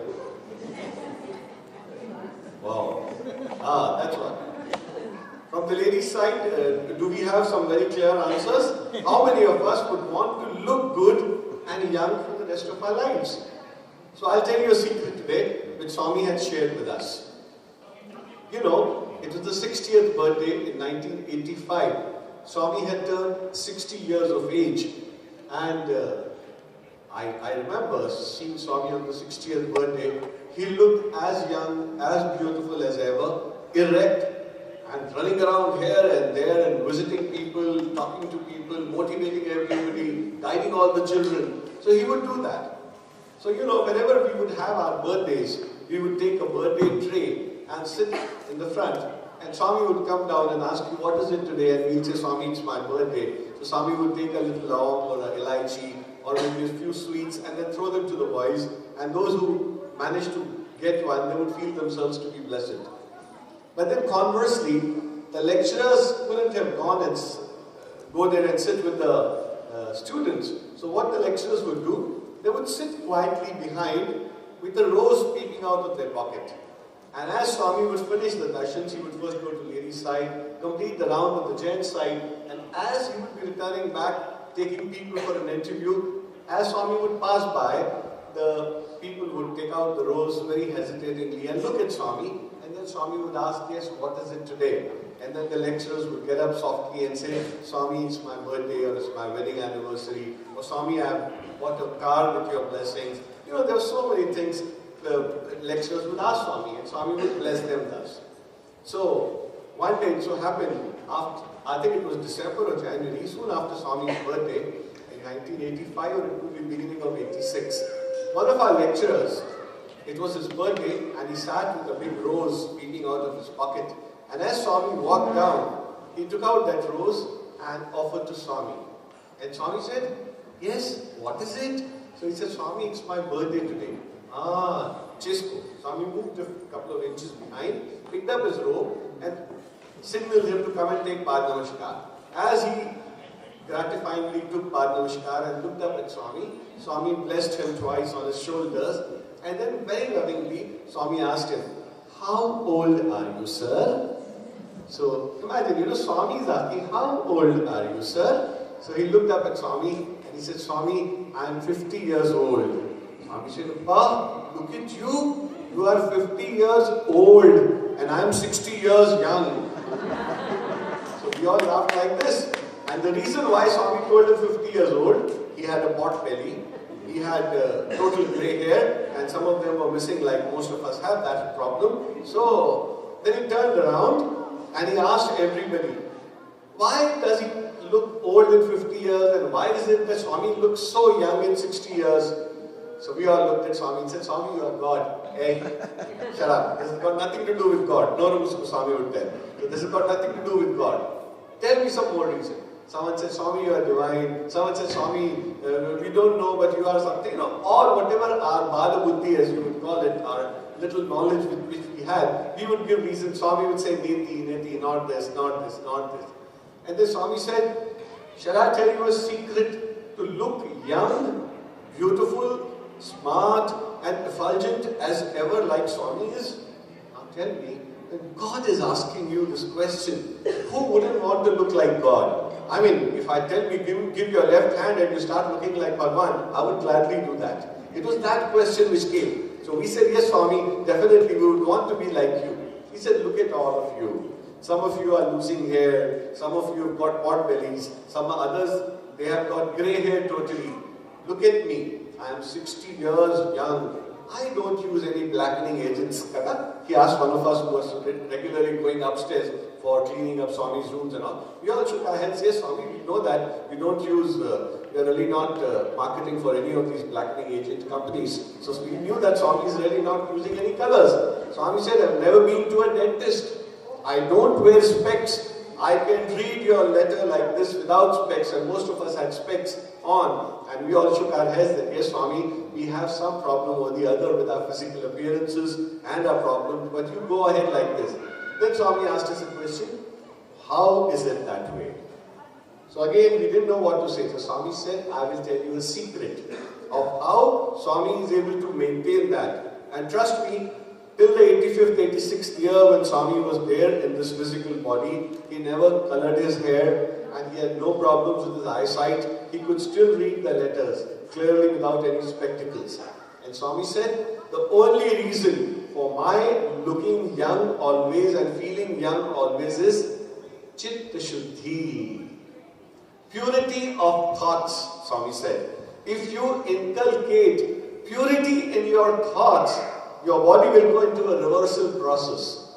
It will start looking better, younger. You're probably, of all you know, I have known in organization in India a few people who had absolutely grey hair and they've been doing yoga and practices and all good practices and they're getting black hair now. It's very surprising. As the age goes by, they're getting black hair. So maybe this has got something to do with Swami said. Swami said purity of thoughts. Those of you who practice purity in your thoughts, I bless you that you will look young, you will look better, and you will not have to go to the doctor as frequently as most of us go. So that is like a big revelation to all of us, but that is also a Guru Mantra which Swami has given, that all of us, we don't need to go for facials and massages very regularly. Probably Swami could set us right if we set our purity of thoughts. Then Swami asked us another question.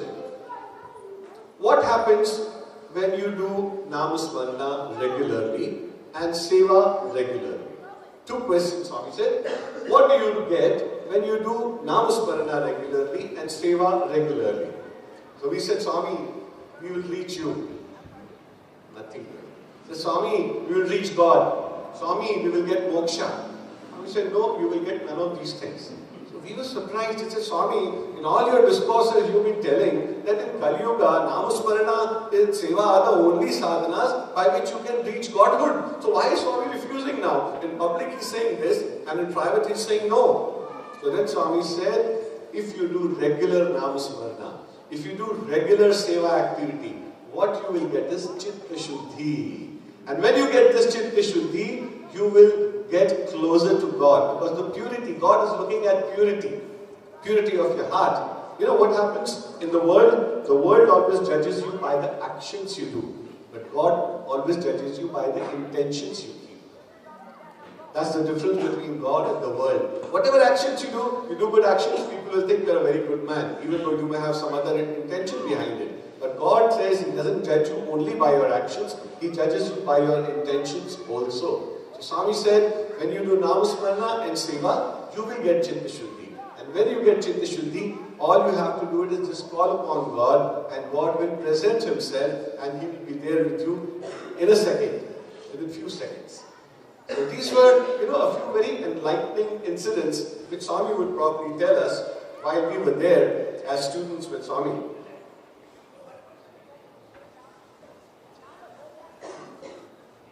Swami had a saying once, I was speaking to my brother Sanjay and brother Ravi Shankar on a few stories when we were discussing. We had a lovely satsang yesterday throughout the day and day before also.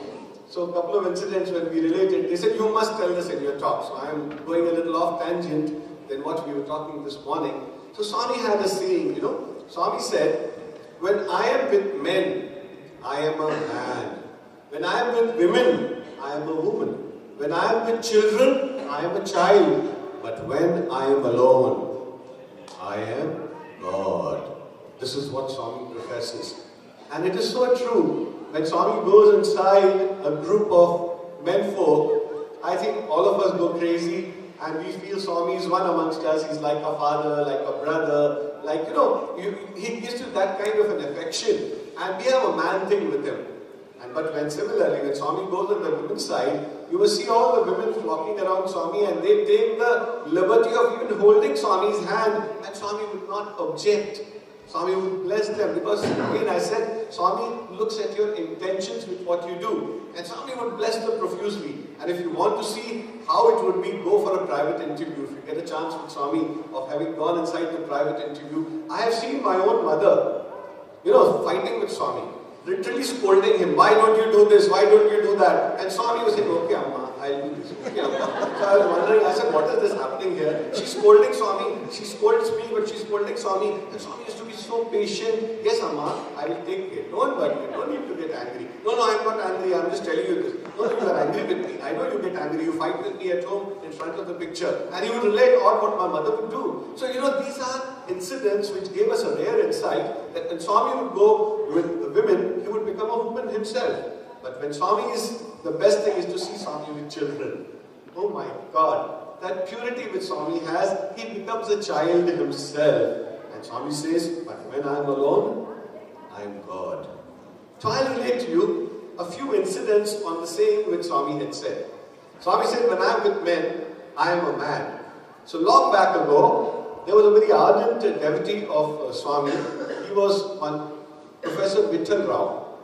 He was the erstwhile father of the then Anantapur College principal. Somebody will know the warden, Jayamma. Jayamma, yes. So Jayamma's father, it was Mr. Vittal Rao. And he was an ardent devotee of Swami, and he had that Sakha Bhakti with Swami, you know. So every time Swami would go early morning in his car to Bangalore, which he used to go very frequently because that time there was no college in Puttaparthi, no school in Puttaparthi. So Swami's playground used to be Vrindavan. So Swami would go early in the morning, and roads were really not great at those times. So it would take him a while to go there. So there would be occasions where Swami would leave as early as 4 o'clock in the morning, so as to reach there by 7, by 8, so that they could be in time for breakfast, especially for those who are coming with Swami, because Swami hardly eats anything. So once it so happened, Swami left at 5 in the morning, and unfortunately there was no items prepared for breakfast. And around 7:30, Professor Vittal Rao, who was sitting next to Swami, started making discreet noises. Swami stopped the car, "I'm feeling hungry. Please Swami, we want to eat something." "What is this? Every morning you go early and we have to come with you and you don't give us anything to eat. So please Swami, stop. So Swami immediately raised his sleeves here on this thing, ready to, kind of make some manifestation. He said, look Swami, wait. We have had enough of your laddus. We don't want your laddus anymore." Look at that devotion. I mean, can any one of us ever go and tell this to Swami? You have to have that real Sakha Bhakti, or like you're a father figure to Swami, so you can dictate terms with him. So he said, "No, Swami, we don't want all your laddus. We've had enough of your laddus. You give us something else." So Swami stopped and said, "Okay, Vittal Rao, what is it that you want?" He said, "Swami, I want a masala dosa." What a choice! A masala dosa in a moving car and asking Swami to do it. But Swami is never the one to ever not accept a challenge. And he said, "Okay, Vittal, I'm going to give you a masala dosa." And Swami waved his hand, and as the masala dosa was about to fall, he picked it up like this, and in Swami's hand, a piping hot masala dosa. And Swami said, "Straight from my kitchen, sir, for you." And he held it in his hands, and he could feel the warmth and the heat emanating, as if it was straight out. And I assure you, this is probably an recorded story, that only time in the history of Swami's life that he even produced a masala dosa for his devotee. I mean, he could have asked anything in the world, but he asked masala dosa, and Swami gave it to him. So, it was a man thing between two people. When a man tells Swami like a friend, "Okay, Baba, enough of your this thing, give me a masala dosa." "Yeah, okay, I'll give you a masala dosa." So he gave him a masala dosa. So that is how Bhagwan is. He's never short of taking and accepting any challenge. And then I'm reminded of one more very beautiful incident, which says, Swami says that I am with women, I am a woman. There was one lady who had to be admitted in the middle of the night. She was having birth pangs, and she was about to deliver a baby.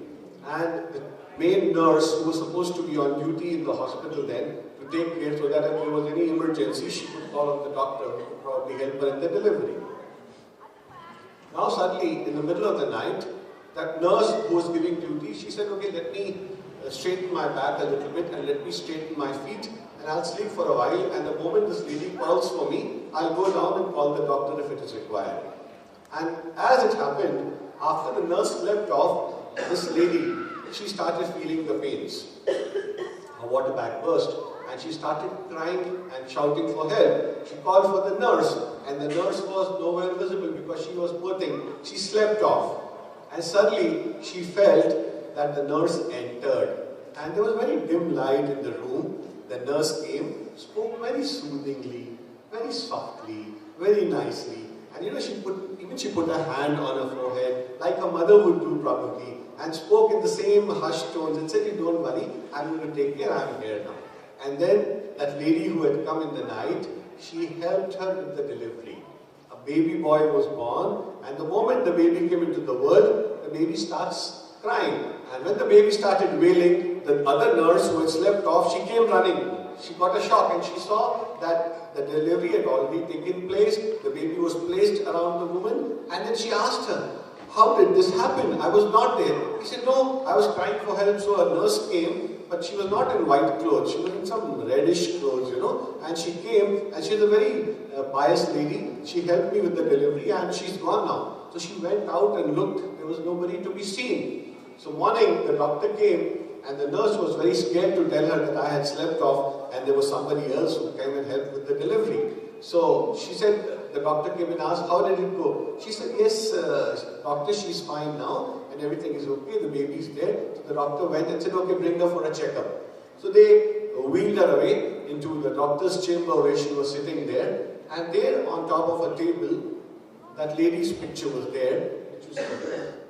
The lady with that halo of hair and red clothes, and she said, oh, that lady looked something similar to this. So who was this lady who came for delivery? So the doctor said, you come again. This is not a lady. He said, no, I promise you, this lady came in the night and she helped me with the delivery, and she was so very soft with handling me. She was so nice, she was so warm, she was so motherly. And the doctor had tears flowing out of her eyes that we sometimes fudge in our efforts, but God, is there as a rock-solid foundation to support the devotees, and God was there to even do this work of probably delivering a small little baby, and it very strongly suggests, that when Swami is with women, he's like a woman. He's one of them. You feel that it is like your own mother doing it for you. And then Swami says, when I'm with children, I'm a child. How many of us have heard the story of Gajendra Moksha? Have you heard the story of Gajendra Moksha? Okay, those of us who have not heard the story, I'll relate to you. Gajendra is the name of the elephant who was an ardent devotee of Lord Vishnu. And he would always chant the name Narayan, Narayan. And one day, this Gajendra went for a bath in the local lake there, and there was a wicked crocodile hiding there, and the crocodile attacked and got hold of the elephant's leg. Now, crocodile is the most powerful in water. Even the elephant found himself difficult to extricate his leg from the jaws of crocodile.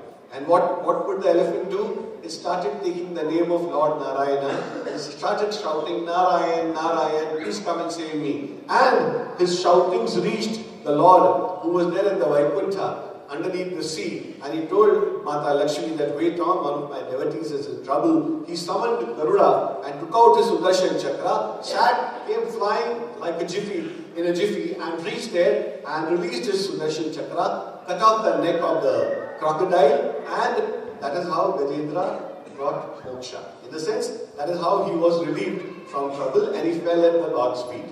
Now this is the original story. Now this is the story ends. Now I'm coming down. When I am with children, I am a child. So it so happened once, again I'm talking of these episodes which are not recorded anywhere, but I had the good fortune of my warden relating us by way of a quiz. The first question was, when did Swami ever create a masala dosa which is never done till now? So even after that in 1980 also, when it was related to a 79 and 80, I don't remember anybody claiming that Swami had created a masala dosa. So now this third episode, Swami was there in Puttaparthi, and one of the devotees had made a new house. And once he constructed the new house, he refused to go inside. And he had a precondition that, Swami, you have to come and bless the house, only then will I shift inside. So Swami said, okay, you do your Griha Pravesham, I will come and bless. He said, no, Swami, you have to come and bless my house. So Swami said, okay, I'm passing by that area, so I'll stop and visit your house. So he had made extensive preparations for Swami to come, decked up the whole house with flowers, beautified it, and waited for Swami to come. And as Swami had promised, his car, that big imported car he had, even in 60s, it came and stopped outside the house. He went rushing out, opened Swami's gate, respectfully brought in Swami, then showed to Swami, Swami, this is our living room, this is our bedroom, this is our puja room. And as he was about to take Swami upstairs, he had a small child of about 7 or 8 years old. So that child came running and fell at Swami's feet. So when he fell at Swami's feet, Swami was so thrilled looking at a small little child rolling on his feet. He got him up and then he caught hold of Swami's hand. And he said, Swami, come, I want to show you my bedroom. So Swami was so kind of happy looking at a small little child with the confidence which his father also had, that let me take you to my room. Swami said, okay, come, I'll come with you. He took Swami upstairs, and in the small little room which he had, Swami, this is my cot, this is my study table, and there was a paddle car. In those days, these days we had the battery operated car where the children sit and drive around the house. He had a paddle car. So those cars were there in which there were paddles, and you could probably sit at the house and get the pleasure of driving it in the open or in the courtyard. So Swami asked him, whose car is this? Swami, this is my car. Very proudly he announced to Swami. Swami said, oh, you've got a very beautiful car. It was a red colored car. So he said, Swami, can I tell you a story? Now imagine a small little boy asking Swami, Swami, can I tell you a story? It ought to be the other way around. Swami should have been telling him a story. But then he said, Swami, can I tell you a story? Swami said, yes, please do. So Swami said, where do I sit? So Swami was going to go and sit on his bed. He said, no, Swami, you are not to sit on the bed, you have to sit on the car. So Swami said, I can't possibly fit into the car. He said, no, Swami, you have to sit in my car. So Swami very delicately balanced and parked himself on the bonnet of that car, the small little car. And he said, okay, now you tell. Now the small little boy sat on the floor where Swami was sitting. And then he said, Swami, I want to tell you a story, but promise you will not go and tell this to anybody. Swami said, okay, I will not tell. He said, Swami, I want to tell you a secret. That Sai Gita elephant, you know, which you have got in Puttaparthi, she's a very naughty girl. In those days, Swami used to tie Sai Gita underneath his bedroom, and she used to be part and parcel of the ashram only. He said, when you go back inside after darshans, she quietly slips out of Prashanti Nilayam gates and she goes to Chitravati to have a bath in the water. She enjoys, and just before you are about to come for darshans again in the afternoon, she finds her way from Chitravati and comes and stands there, and you come and pat her and play with her, but she's a very naughty girl. So Swami was so happy listening to this boy speak some such thing like that about his favorite devotee Sai Gita. He said, then what happened? He said, Swami, one day Sai Gita left Prashanti Nilayam without telling you, and she wanted to go and take bath in Chitravati waters, and there was this big crocodile hiding in the water.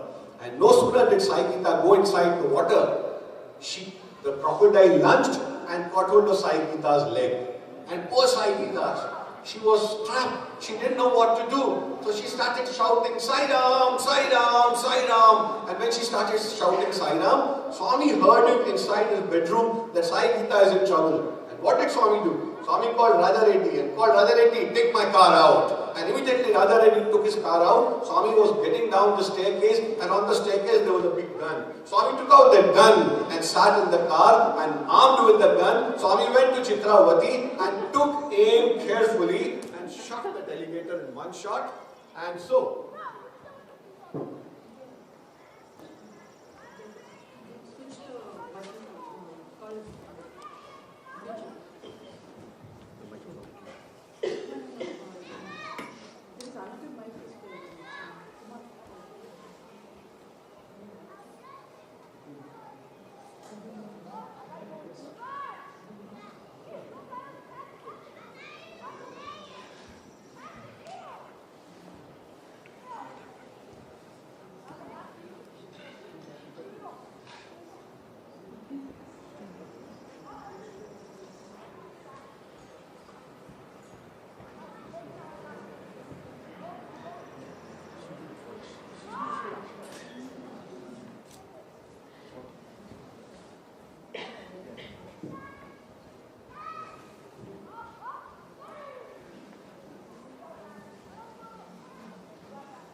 It's not with mic, computer.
Yeah. Speak up. Okay, can I continue?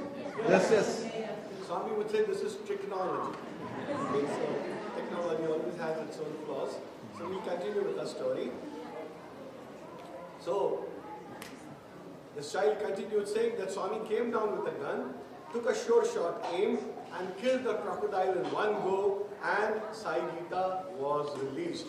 And Sai Gita fell down at Swami's feet and asked pardon and promised Swami that Swami, I am not going to ever go to Chitravati without your permission. When the story ended, Swami was catching hold of his stomach and rolling on the floor like a child. And Swami was so thrilled with this imagination, with the child. Probably his mother or Balvika's teacher must have given him the story of Gajendra Moksha. But the child used his imagination to relate the story in such a beautiful fashion that Swami was sold out. So Swami looked at the child, told his father, what should I give him? The father didn't know what to say. So then Swami asked the child, what do you want? The child said, Swami, would you really give me if I ask you something? Swami said, ask whatever you want. I'm going to give it to you today. He said, okay, Swami, then give me the keys to your imported car which is standing outside. And without taking a second, Swami called Raja Reddy and handed over the keys of the car to the child and ensured that the car was given to the family, more so to the child. And probably, this is the only incident. This is the only incident, again an unrecorded one, which was asked by a warden in a quiz, that which is the only incident in Swami's life that Swami presented an imported car to a child. So this was the whole story. So those of you probably who are Balavikas teachers or are interested with smaller children, this story can do wonders, to understand how Swami's persona was and how he was so loving, so direct, and he would never go back on his words. For a child to relate that story and correlate it with Gajendra Moksha, it was so beautiful. So, someone asked a question the other day when the story was related. I was thinking about that. They say that when you get killed from the hands of God, you attain moksha. So, everyone speaks about the story of Gajendra getting moksha.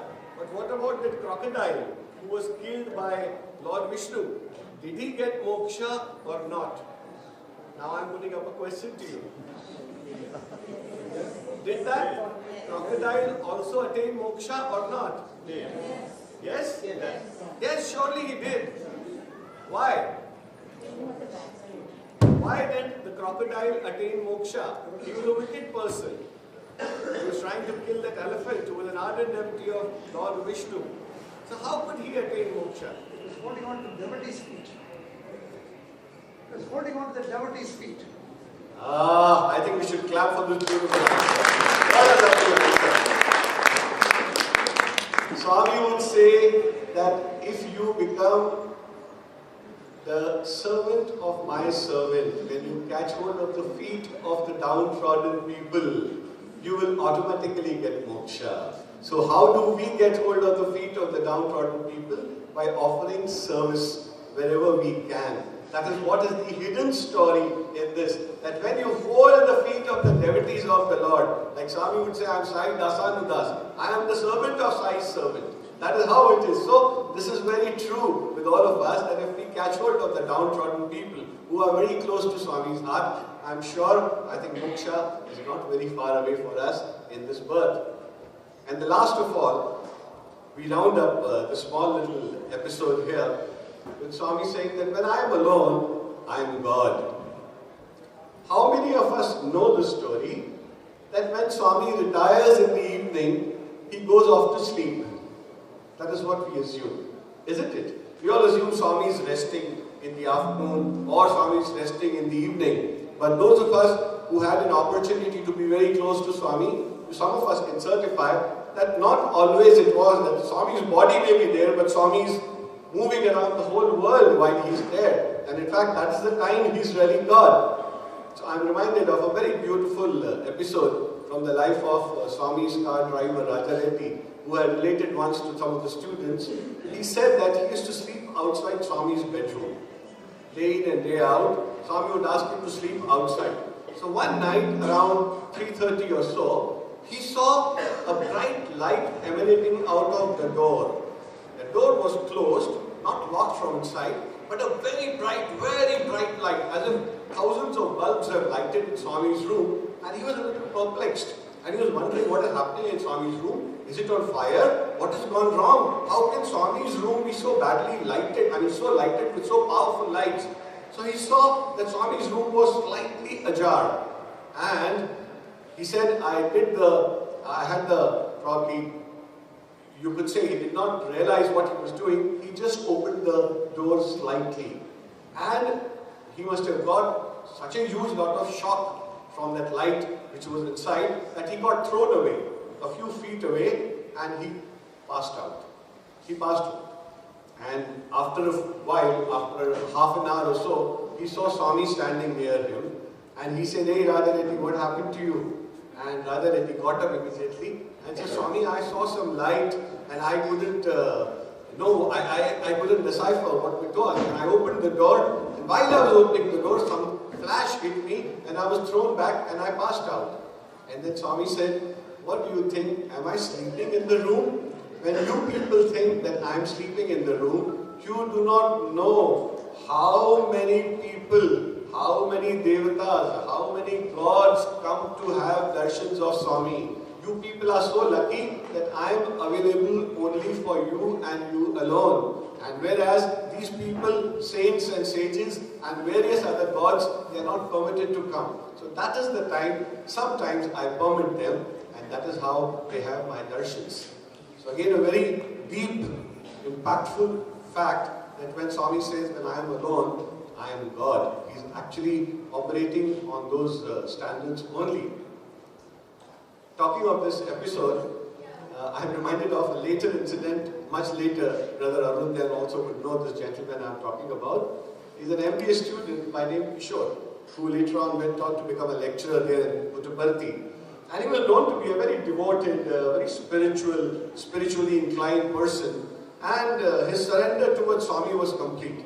So one day, there was a discussion going on between certain people that all these pigeons which you see flying in the Kulwant hall. So someone said they are saints and sages, they have come to have Swami's darshan, they are not merely pigeons. So somebody scoffed at the idea of a pigeon being a saint or a sage. Others probably said, well, if Swami is permitting them, Swami is not throwing them out, Swami is not ensuring that they move, there might be some truth into the story. So one day, Swami was, as Swami would go for darshans in Kulwant hall, those days Swami used to walk and give darshans. So as Swami was going by, there would be pigeon droppings in front of Swami. And there would be those alert Sevadar members who would go rushing with a wet cloth and wipe out that pigeon dropping and ensure that those pigeon droppings do not come on way of Swami's feet or probably dirty his dress. So on one such occasion, where the boys were sitting, as Swami was walking gradually, a pigeon sat on top and there was some pigeon droppings on the path of Swami, where Swami was standing. So Swami looked at it and looked up and looked down and smiled. And all the boys also laughed that Swami is looking at the pigeon, who's done some pigeon dropping there. And then Swami looked at Kishore and he said, "Go eat it, it is prasad." "Go eat it, it is prasadam." And all the boys laughed at Swami's joke, that Swami is meaning that a Sevadar volunteer wanted to come, Swami stopped them. Because in a jiffy, Kishore got up and with his fingers, he picked it and licked it on his tongue and sat in front of Swami. Imagine, Swami meant jokingly that it is prasadam you take, and he went there and with his fingers took that pigeon dropping and rubbed it inside. Swami only blessed him, and probably we as students realized that surrender to Swami's words. Swami may mean anything. If you want to follow him, you have to follow his words totally, correctly, without giving any meaning to it. Then your surrender towards Swami is complete. You know, we are all men of the world. We are living in this world, we have so many problems of the world, but we are also walking the path of spirituality. But there are times when we are caught in the crossfire, whether I should be doing the organization work or seva work, or I should be doing something else. So Swami would, often tell his devotees that if you do my work, I will take care of all your works. Have you heard this? Swami telling to devotees, if you do my work, I will take care of all your worldly works. And what are my works? Swami said, don't differentiate that this is office work, this is home work, and this is Swami's work.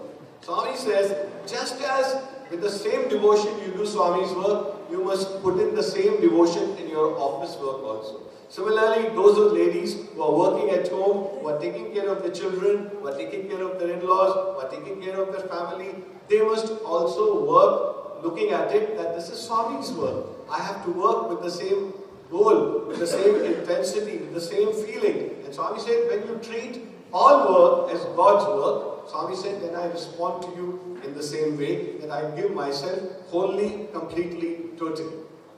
So way back in '82, that was the time when Asian Games came in India for the first time, and along with the Asian Games came the color television in India.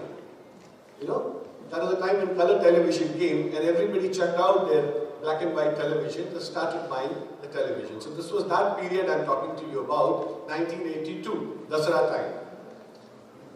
At those days, we were trained to work for gymnastics to put up the annual sports day.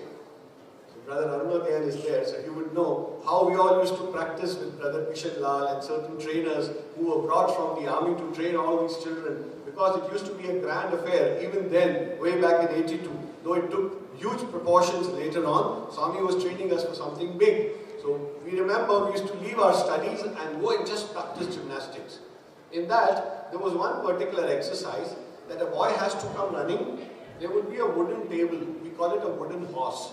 And one was supposed to go, take a jump from his hands, take a somersault and land on your feet. So what would happen is, two trainers would be on either side of the table. When a person would come running, he was helped to take a somersault so that he can go and jump, and as he would land on his 2 feet, there were 2 people to catch hold of the child also, so that he doesn't hurt himself.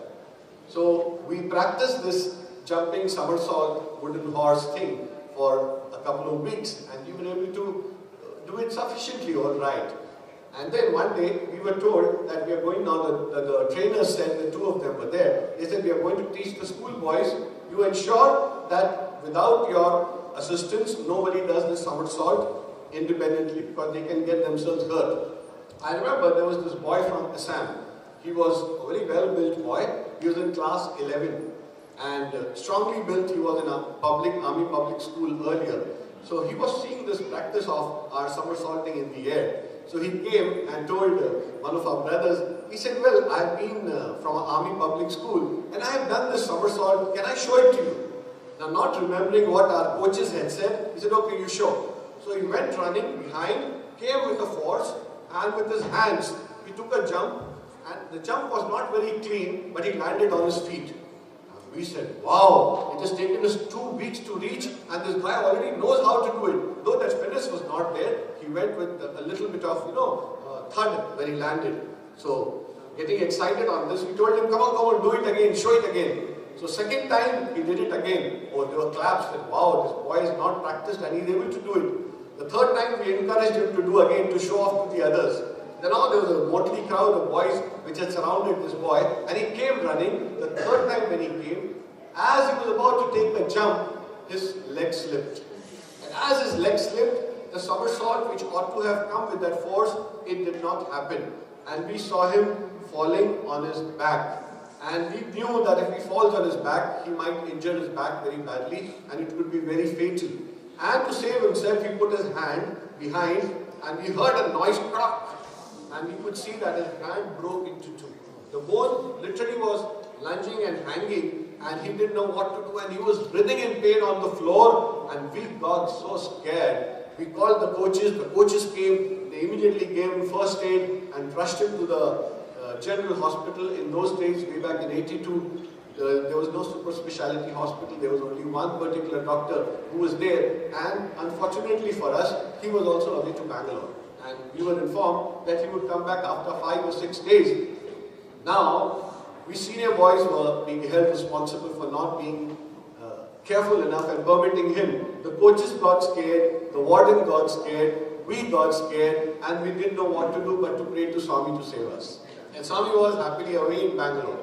And we didn't know what to do. And we were praying to Swami, Swami, please help. This boy is in terrible pain and he needs surgery. Someone suggested, let's take him in a car to Dharmavaram. There we'll do. Someone said, no, Dharmavaram has got no proper doctor. Let's take him to Anantapur. Someone said, take him to Bangalore. No, don't take to Bangalore. If Swami gets to know, without his permission, you have come there, what will happen? You know, at the worldly level, we are thinking and arguing with each other. Suddenly, a small boy came, school boy, and he said, my father is a orthopedician. He's a surgeon, and if you want, I can ask him to come from Visakhapatnam and attend to him. So it was like, you know, God sent opportunity. He said, do you think he'll be able to operate on him? He said, surely he will operate. So there, immediately in those days, there were no STD calls or something. You booked a lightning trunk call, called up Dr. Rao and asked him that please come urgently. We need someone to come and tend to this patient here who's broken his hand, and we should explain to him what the condition was. Immediately at 3:34 in the afternoon, this guy took out his car and drove, I don't know how, at what breakneck speed to reach early morning to Puttaparthi. The whole night he must have driven. And as he went there, he told that I'll be reaching around this time, please keep the operation theatre ready. The operation theatre was kept ready with the help of a couple of junior doctors and some senior boys there. We rushed the child in the OT, and after 2 hours of difficult time, he came out with sweat pouring on his forehead, and he said, with Swami's grace, I think we'll be able to save his arm. You did a good thing by calling me, and I think with Swami's grace, he will survive and he will have no trouble, except that please ensure he doesn't take part in gymnastics anymore. We all seemed a collective sigh of relief. We got him to the hostel, served him coffee and breakfast, and after which he said, I think I have to rush back to Visakhapatnam now, so by late night I'll reach. I have various surgeries and patients lined up for the next day. So we had a research scholar in maths who asked him, sir, tell me something. We called you up once. On one phone call, you came running. When you came running, I'm sure that evening you would not have seen any patients. Next day morning's patients were gone. Now today's patients would also go. So don't you think, and you are not even charging any fees, so don't you think it's a financial loss for you to attend to one single patient, whereas you could have attended to so many patients? So he just smiled wryly and he said, well, you know, Swami has told me that you take care of my work, you do my work, and I will take care of all your works. So we said, Doctor, how do you define this? He said, every time Swami told, I asked Swami in an interview, Swami, what is your work? Swami said, you are a doctor. When a patient comes to you who can't afford treatment, don't charge him money. Treat him free of charge. Whenever you feel there is a person who's in trouble, don't look at the cost involved, the money involved. Just take care and relieve them of their worry. And I promise you, I'm going to take care of all your financial needs. And he would say that there would be 2 surgeries or 3 surgeries planned on a particular day. But the day I would do a free surgery, I would have 2 additional surgeries. Or some rich man would come who's willing to pay me any amount for performing a surgery out of time, or a complex case which come, he would be willing to pay me more. So I never had any financial loss. And then he said, I will tell you a story, which is the crux of what I am trying to relate to you here. Then he started off that this happened about 6 months ago, that the television had come, the color television had come in India in 1982. So Dr. Rao said, even I wanted a color television. And I realized that the Sony television was very expensive then. There was a particular model by name Sony Black Trinitron in those early 80s, you know. Those of us who are senior citizens, they would remember. And everybody wanted that Black Trinitron set to be in the drawing room because everyone wanted to see everything in colors. Because far too long, everybody had been watching only black and white pictures. So this doctor also started saving money to buy a color television. So let's say the television was 25 or 27 or 30, whatever may have been the cost. He saved that much money and he spoke to his wife, tomorrow we'll go to the market and we'll buy the television. because children are going to come for holidays. So let's watch Asian Games live in color television. And so the wife said, okay, tomorrow we'll go down. Now that very evening, I don't know, it was Rotary Club or Lions Club members, they came down to Doc Saab's clinic. And they said, sir, you have been doing yeoman service for us. You go for free medical camps with us. This Sunday again, we are holding a free medical camp wherein we need your services in the village. Would you please come? He said, yes, definitely we'll come. He said, and this year is the annual function we are doing. We are holding a fete. In that fete, there is going to be some kind of a lottery also. So we want that you buy some lottery tickets for us. There are going to be awards and rewards in that lottery. So he said, how much? So he said, how much is the lottery ticket? So he said, about 100 rupees. So he said, okay, let me think about it and do it. And then soon as these Lions Club people went, the Satyasai Trust people came to him that same night. And they asked him, sir, you are very lucky that your children are studying in Swami's college. We are starting a new school, Satyasai Vidya Vihar in Visakhapatnam. And we have noted down certain names. We have collected some funds from certain people who could willingly donate to procure the land. So there is only one slot left and it was you. So we were wondering if you could donate something for the trust. So he asked them, how much is it that you are running short for? So he said about 25,000 or whatever may have been the figure. So he counted, he had 25,500. So he, without thinking, he gave 25,000 to the trust people. He said, you're doing a wonderful, great job of teaching so many generations to come. So many good students would churn out. So you please take this and go and buy the land. And I pray to Swami that the school does well. Those trust people thanked him profusely, went and started preparations for the registration of the plot.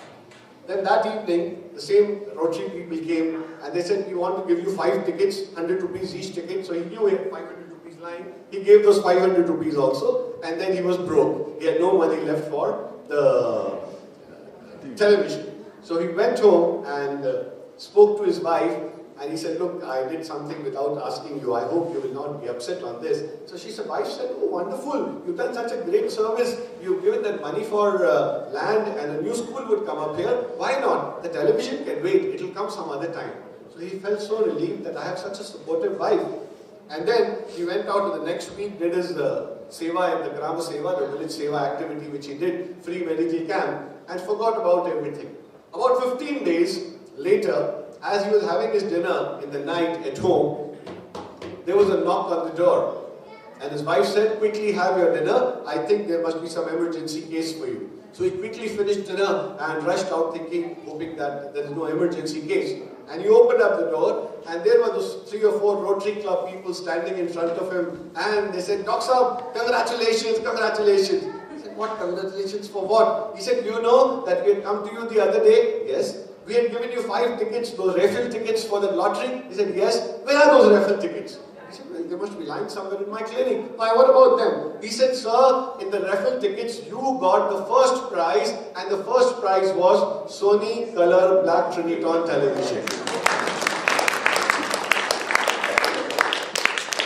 Dr. Rao said, tears started pouring out of my eyes for thankfulness to Swami that Swami, you are taking care of even a need of a television for me. When I am willing to forego that, you took care of me and got me a television. And those Rotary Club guys would never understand. They thought this poor doctor is so happy that he's crying because he's got a television. How would they know that there's such a inner connection? And then he told, that is why I tell you, Swami says, you do my work and I will take care of all your works. Way back in '82 this happened, such a long time. It is still fresh in my memory. I thought, all of us are working for the cause of Swami.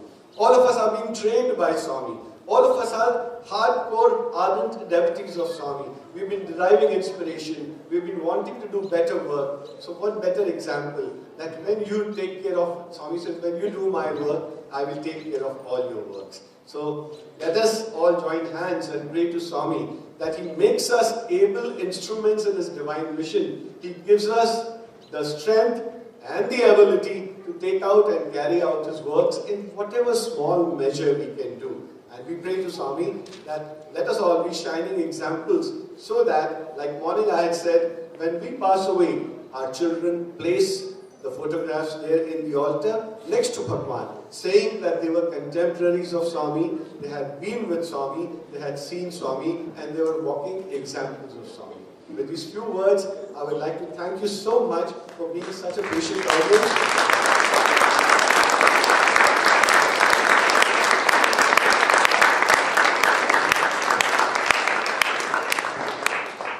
Would wholeheartedly thank Swami for giving me this golden opportunity of meeting so many of his wonderful devotees. Would like to thank Brother Pradosh also for being very persuasive in ensuring that I don't miss this trip here and having brought me here. And I'm so glad that I met so many of gems, all Swami's gems here, and so many of them are sitting here. And we thank Swami and thank all of you. And we pray that may Swami give us strength to be able and good instruments in his divine mission forever. Thank you. Jai Sai Ram.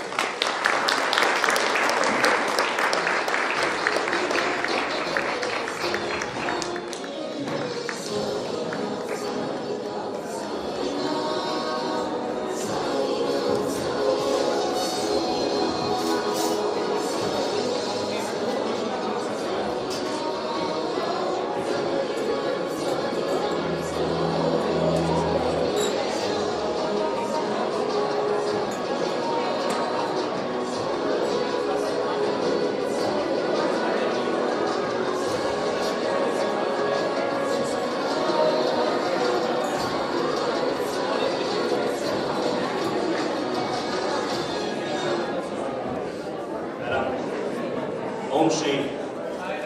Om Shri. Saram, dear brothers and sisters. I do have to think for a minute from now on when I say the word brothers and sisters, whether I'm saying it out of my heart or I'm just saying it. I have no words to thank Brother Tribhuvan Sachdeva for coming all the way from India and spending the precious time with us, the Memorial Day weekend with us, and sharing some of the love with all of us. We were talking earlier today, and this topic of you take care of my job, my work, and I take care of your work came up in our discussion. And one thing that Brother very eloquently confirmed and validated is the fact that his work is anything that is done with purity of thought and with selfless mindset. Thank you, brother, for sharing your beautiful love and experiences with us. Few points besides. When we say brothers and sisters, we have to remember that it has to come from our heart. Let us share our wealth of love as we move forward from here. Let us have purity in thoughts. Like Swami has given through the stories Brother Sachdeva had shared, let us always forget and forgive. Man mein Ram, hat mein Kam is another nugget that we should take as we go today. With that, I don't want to be in between us and budget. I would request Brother Pradosh, as a token of appreciation from the region to Brother Sachdeva, offer some flowers.